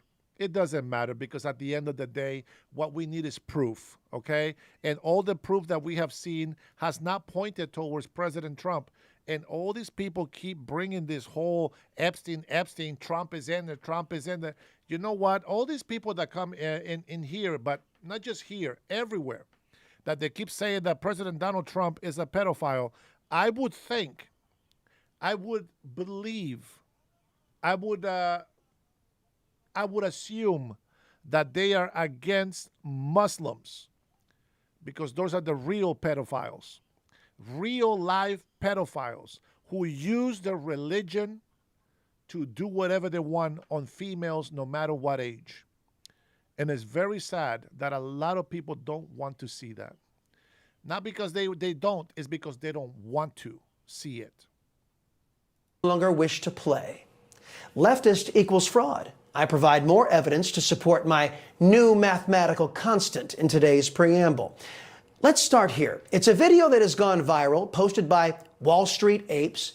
It's allegedly of a Somali immigrant expressing deep-seated racism against all of you white people out there, and what he thinks whites are here to do. Watch. Ha ha, you work all fucking day, you don't got shit. Thank you for working so hard so I can be home all day, free. I can use my EBT. Go to work for me, white boy, white girl. Yeah. Hey, look, I'm so out of my mind. Go ahead, listen to your twin. There you go. I'm out of my mind. I'm against this whole thing with Muslims. Well, here's a Somali, buddy. Here's a Somalian proving my point, backing me up on my facts. There you go, buddy. That's one of them right there. Yeah, go to work for me, you white animals. Work for me. Yeah, you work for me. And the U.S. government they work for me. Yeah. All of you work for me. Now go to work. Yep. Pay them taxes. Take care of me and my people. You know what people don't understand? It's that by doing this kind of work, I am working more hours than I was at my regular full-time job with overtime. And I am making half the money as I used to make with my other job. But it's not about the money. Of course, we all need to make money to pay bills, etc. But the truth has to be told, and I am sick and tired of sitting on the sidelines. So as much as people hate me here, as much as people want to insult me, as much as people want to threaten my life and all this and stuff, I find it very interesting that all I'm doing from here is telling my Hispanic people and all illegal immigrants to self-deport. Respect the immigration laws. We all know what happens if you come to this country illegally. So it's very absurd that we are over here trying to stop ICE from deporting illegal immigrants. Now, with that being said, people called me. Now, this is just me saying. Now, this is nobody's getting killed. Nobody's going to prison. They're just being repatriated. They're being sent back to their country, where they come from, where they are so proud of representing themselves. And, you know, these are words. I say words. They call me a traitor. They call me a sellout. But when they threaten my life, who do you think is the evil one? Who do you think is in the wrong? Am I in the wrong for using my freedom of speech to talk the truth, to speak the truth, to share the truth, to respect the law, to try to honor the law? Am I a traitor for loving all of my people, but putting Americans first in their country? Do you think that's wrong? Or do you think somebody that comes in, forces themselves in, they don't respect Americans, they are racist towards white people, they don't care about what crimes they commit while they're here, nor anybody else, as long as they make their money, and they are here threatening my life for using my freedom of speech and expression? Who do you think is the wrong guy to be in this country?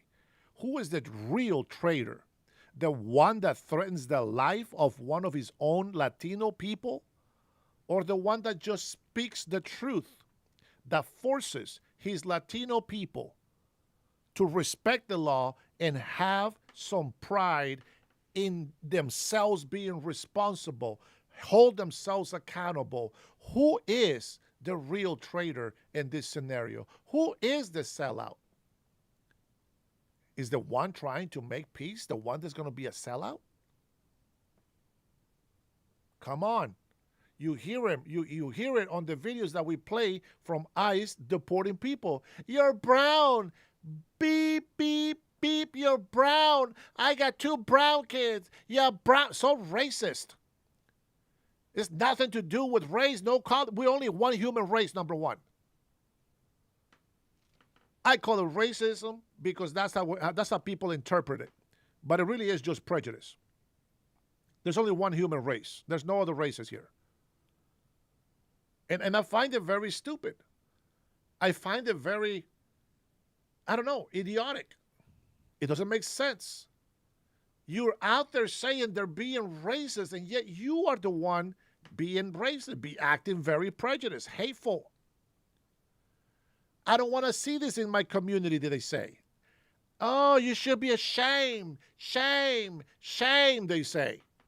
Well, you wouldn't see that if they wouldn't come to this country illegally. As a matter of fact, if they didn't come here illegally, our ICE agents will see massive layoffs.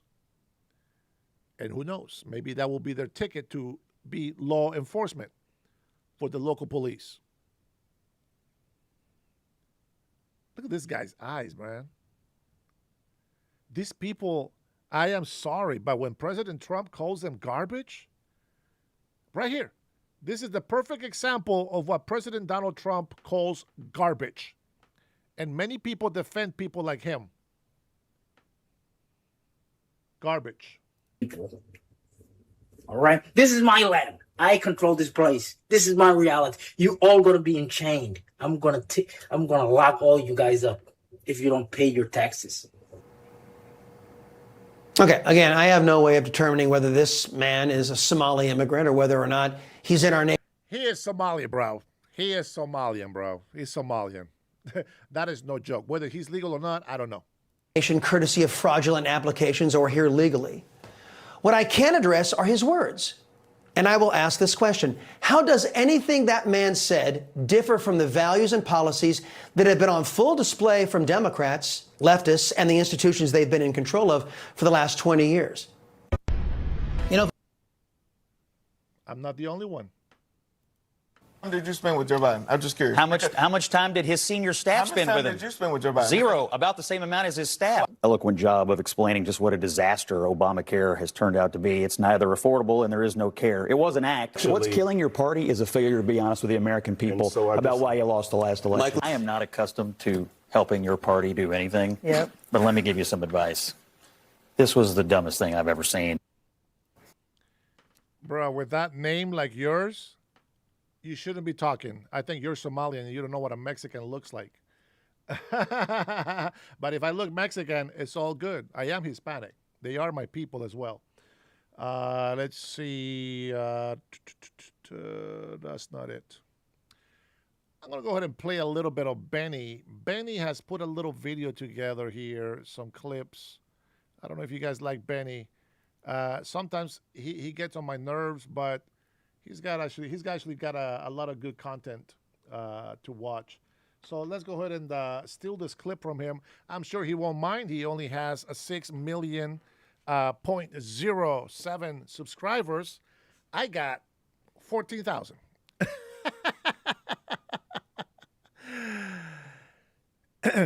All right, let's take a look at his videos that he made here. Lied to. Remember when this dude shot up NFL headquarters in New York, not too far from where CNN's building is? Well, CNN called him a white male. Definitely a white guy. Yeah, definitely a white guy.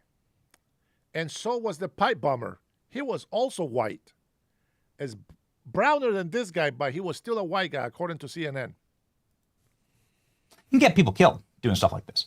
You remember when they said it was mostly peaceful? Fiery but peaceful protests? There's CNN for you. And who can forget when Erin Burnett traveled to the Israeli invasion of Gaza and stood directly in the path of a slow-moving tank and claimed that she was in danger as the tank slowly put a little cloud of sand and dirt over her. I'm not gonna lie. For a tank, that was not slowly. That was not slowly for a tank. But here she is. She's in danger.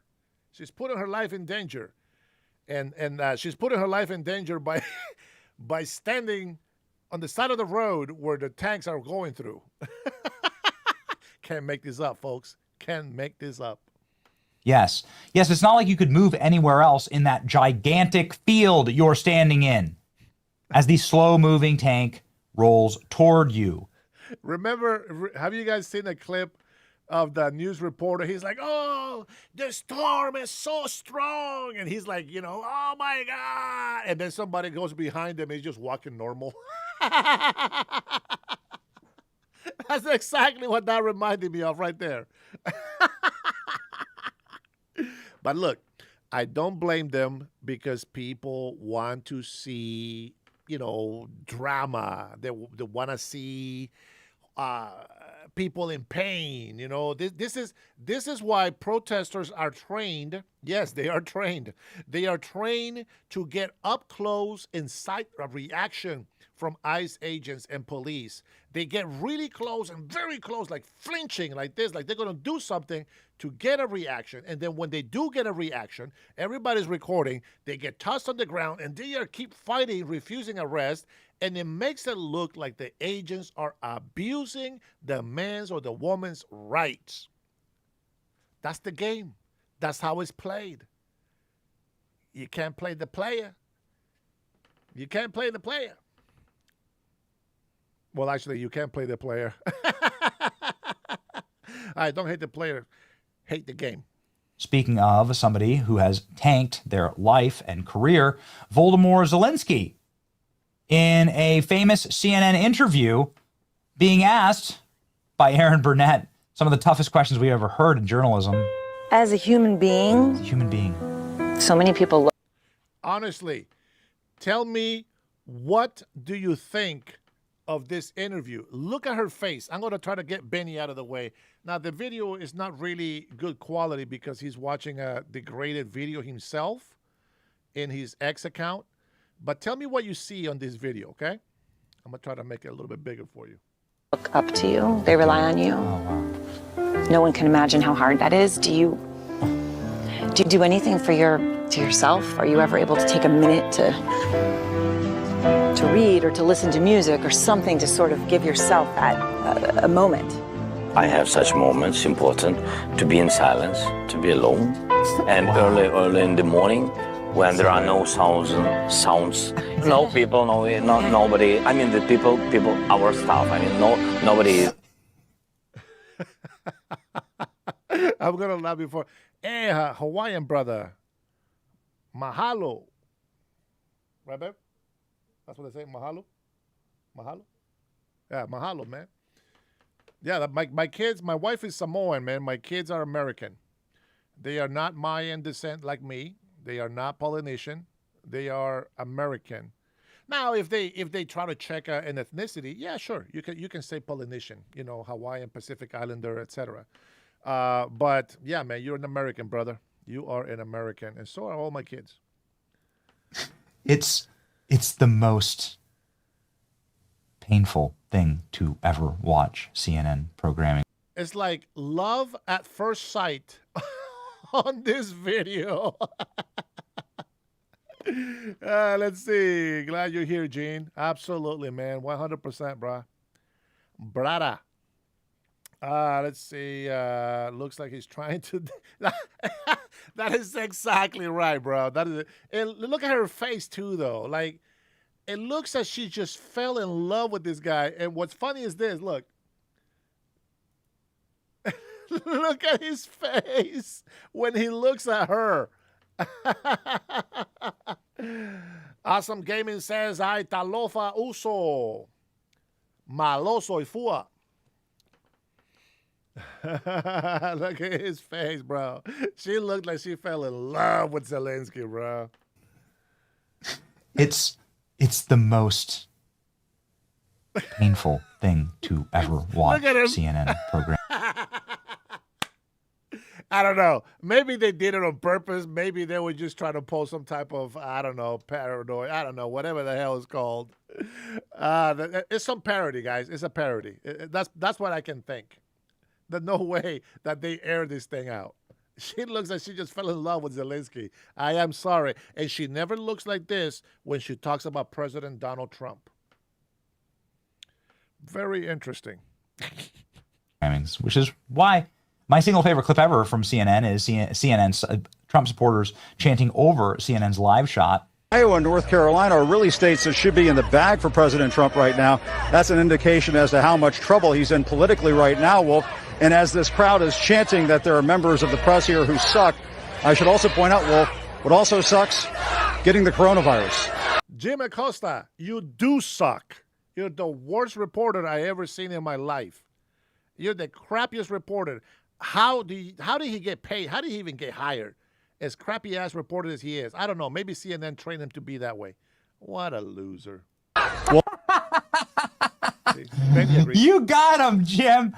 You got him, boy. Man, howdy. You really stuck it to him. Anderson Cooper makes $18 million a year. Anyway, it's all insane. And now it looks like Tucker Carlson may be taking over CNN. Oh, boy, howdy. Uh-oh. So the background here. Tucker Carlson asked to run CNN by wealthy suitors circulating takeover of failing cable network. Hey, maybe I can get a job at CNN and bring that network back up to its normal roots of telling the truth. Is that CNN is, if they ever did tell the truth, for sale again. Warner Brothers spinning it off again. Warner Brothers is about to be bought, and they don't want CNN. Nobody wants that smoke, right? And so Tucker Carlson was asked, like, hey, why don't you run CNN? Why don't you do it? And his response last November. That is the threat. Censoring YouTube, X, Instagram. And I just think we should be focused on that. And what's your take on Bari Weiss taking over CBS News? I'm not sure if you've commented on this. I'm kind of impressed. I mean, it's easy to make fun of Bari Weiss for being dumb or whatever, which is fair, but you have to sort of look at it in reverse image, and it's negative. It's like, with those talents you got, you're amazing. And I will say, I agree with that. I think that she's charming. She's tireless, energetic. I don't know. That still matters. Like we overvalue IQ. Oh, a person's so smart. It actually doesn't matter. Like being charming, meeting people, pushing an agenda tirelessly, like that really works. And in the end, the prize she got is not worth having. Like how'd you like to run CBS News as it is? Yeah. No, for real. That's torture. They couldn't pay you enough. What would you do if you had CNN? They put it in your lap, Tucker, and they say you're forced to be CEO of it for the next 10 years. What would you do? Well, actually, I've had that conversation. Slightly more relevant. What would you do if you ran my son's school newspaper? Because it's about the same scale. Oh, I'd get radical, man. Actually, Tucker had an interesting answer. Any other good questions, Jason? No, it's a great question. Tucker was about to answer it. Thanks for stepping on it, Jamal, with your incredible editorial the CNN insight. question? I mean, I spent almost 10 years there, so I feel like I'm familiar with it. Yeah. I actually had this conversation with someone who was like, we should buy CNN. You should run it. And so I had cause to spend like an evening thinking about it, and no way. I mean, first of all, I'm with Chamath. Like, I don't have a New York Times or Washington Post or New Yorker subscription anymore after a lifetime of having all three, because they're totally irrelevant. They mean nothing. They're speaking to no one. And there's a kind of musty, it's like going back to your childhood home and seeing that your bedroom was really small and like the paint was actually turquoise and all these kind of sad posters from the 80s are still there. Ugh, it's depressing. Like, I would just shut it down and build something new. Okay. Shut it down. Jason, can I give you my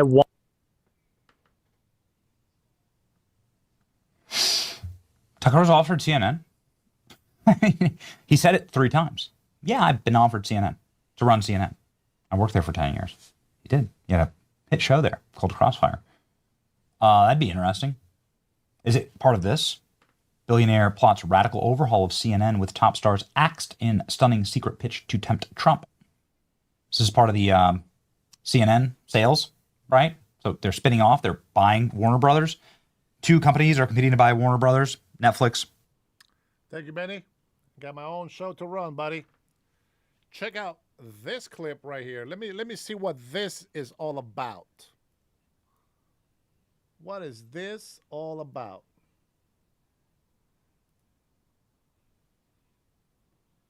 All right, here we go. Let's take a listen to this, guys. Let's see what's going on here. What's going on in the chat here?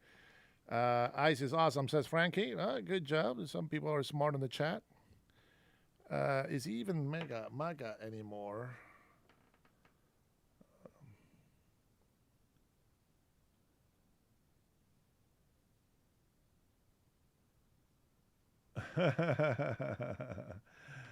Omar texting me. All right, let's take a listen to this guy. Today, Trump did one of the cruelest things that he's done so far, and he's done a lot of cruel things. He issued a proposed rule. It's not final yet, and it's going to be litigated, but a proposed rule to effectively eliminate health care for trans young people in any hospitals. And what he did was to say to hospitals, if you commit the mortal sin of providing health care to trans kids even if their families support it, even if their doctors support it, you're going to lose all Medicare and Medicaid funding, which would effectively mean closing down hospitals. So these people, they hate trans people so much that they're willing to close down entire hospitals if that hospital, God forbid, provides health care to a trans young person. This is despicable. It's bigoted. We need to make sure that hospitals don't just accept this. We have to fight this. And I also want to say, this is on Trump and Republicans for trying to eliminate trans people. It is so despicable. But in a vote in the House of Representatives yesterday, where the House voted to blanket ban health care for trans young people, 4 Democrats voted in favor of that ban, and it would have failed without those 4 votes. Hey, guys, see, not all Democrats are bad, guys. 4 people voted. 4 Democrats voted. We're making progress. Democrats need to have trans people's backs. And I just want to say to all of the trans kids, I think Democrats do have trans people's backs. and their families out there who are living in fear right now, we see you, we have your backs, and we're going to fight for you. So there you go. This is what Democrats fight for. I don't understand why the moral code with Democrats just doesn't exist. Why are they so against a male staying a male, whether he's a queer or whatever this is? Okay, whatever. But why do they hate them so much? Why do they like? I mean, the mental health, I get it. That's the problem. But I still don't get how all Democrats support this. And I'm talking about politicians. Well, except for those 4 that voted against it. So it is very, very heartbreaking to hear this. Honestly, it really is. But why don't we take a little quick clip from 2018 and see what's going on here during this windstorm.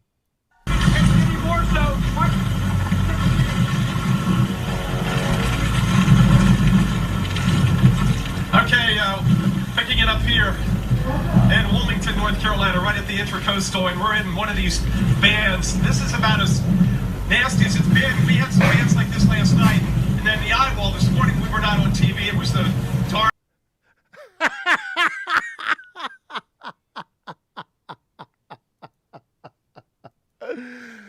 Ah, man, I am sure that guy got fired, bro. I'm sure he got fired, man. Let's see. Josh says, what we support is individual liberty and allowing people to live their life on their terms. Sure, but indoctrinating our kids, that's not going to be one of them, my friends. Not going to do it. Just not going to do it.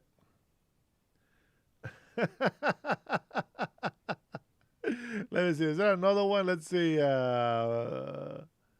Knocked over by a powerful wind, guys. Knocked over by a powerful wind. When is this from? This is from October last year. Before 10:30, back to our top story, and we are certainly tracking Hurricane Milton. Making landfall about 8:30 tonight. It was a Category 3 storm at that point, with winds of more than 100 miles per hour. More than 1 million customers across Florida are without power. Fox Weather's... Wait. Before we get into this, so you think I can't even say the damn word. Hysterectomy. You think a hysterectomy, that's everything. Not talking about any hormone blockers, any other medication that needs to go in there, besides the procedure being very delicate, besides their mental health completely going crazy. You don't see any problems. Was that maybe a rhetorical question? Were you joking? Maybe you were just joking. Maybe I read too much into it. Let's see. Marlena says, I don't care what anyone does after they turn 18, but I don't think that taxpayers should pay for it either. It is like going to Puerto Rico and spending $50,000 of taxpayers' money. That's right, Marlena. And what's crazy is that, even if you have health insurance, it doesn't cover circumcision, right? They call it. They say that they don't cover it because it's a cosmetic surgery. But making a fake, empanada or putting a fake banana, you know, that's okay. It's not cosmetic. That right there, it's okay. But circumcision, no. Circumcision, evil. Yeah, circumcision, evil. Doesn't make sense to me, guys. Does not make sense to me. Okay? That guy's missing a finger. Robert Ray filed this report from Bradenton, Florida, minutes ago.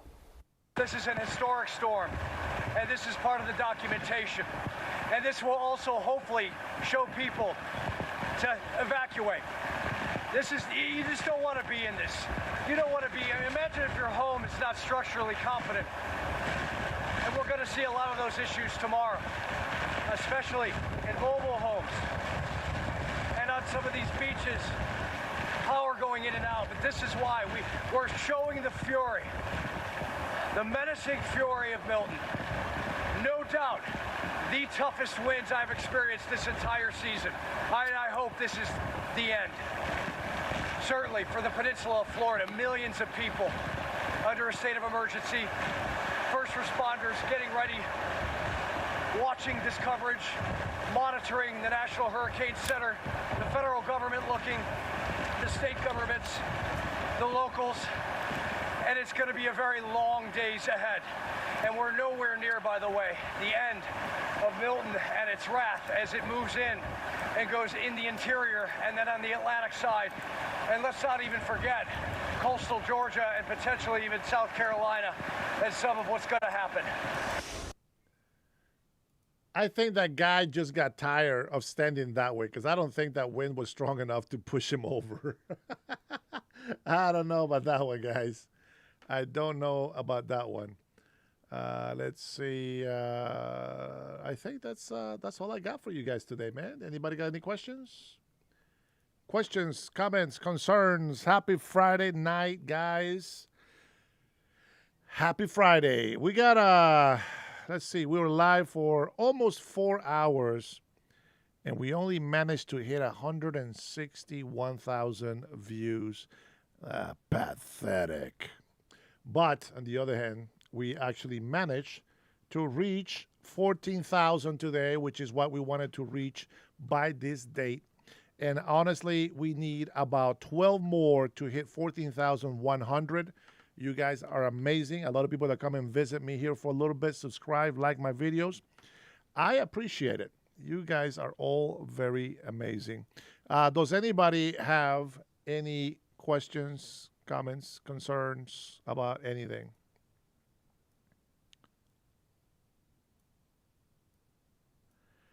They hate God. Yep.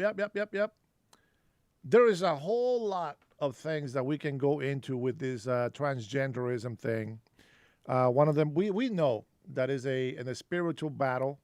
We know that demons don't like us. Angels try to protect us.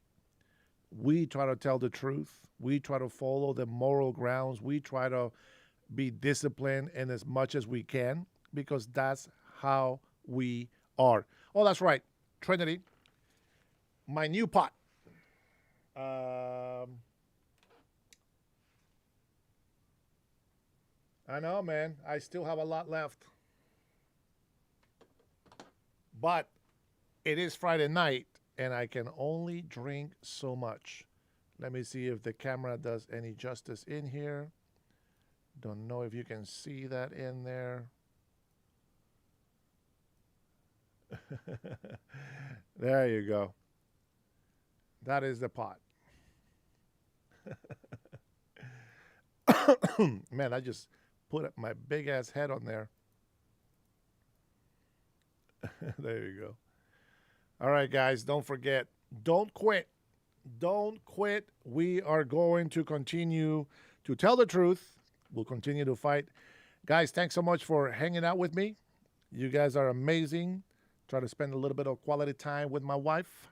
Omar, my love to you, little brother. David, Brian, Trinity, love you, sis. You're always there for me. I appreciate you. David, thank you for being a mud today. Every single one of you guys that was a mud today, you guys were amazing during the Trump speech. I appreciate it. I wish you all to have a good night. Remember, that was only for tonight, so don't get used to it. Tomorrow you go back to just being patriots. Every time we have a live speech like that from President Donald Trump, we're going to go ahead and do that, okay? With that being said, guys, we got to finish with Trinity's favorite song. This is the beat that she likes, and this is what we finish with. Oh! Like a boss. God bless you, Patriots. I will see you tomorrow.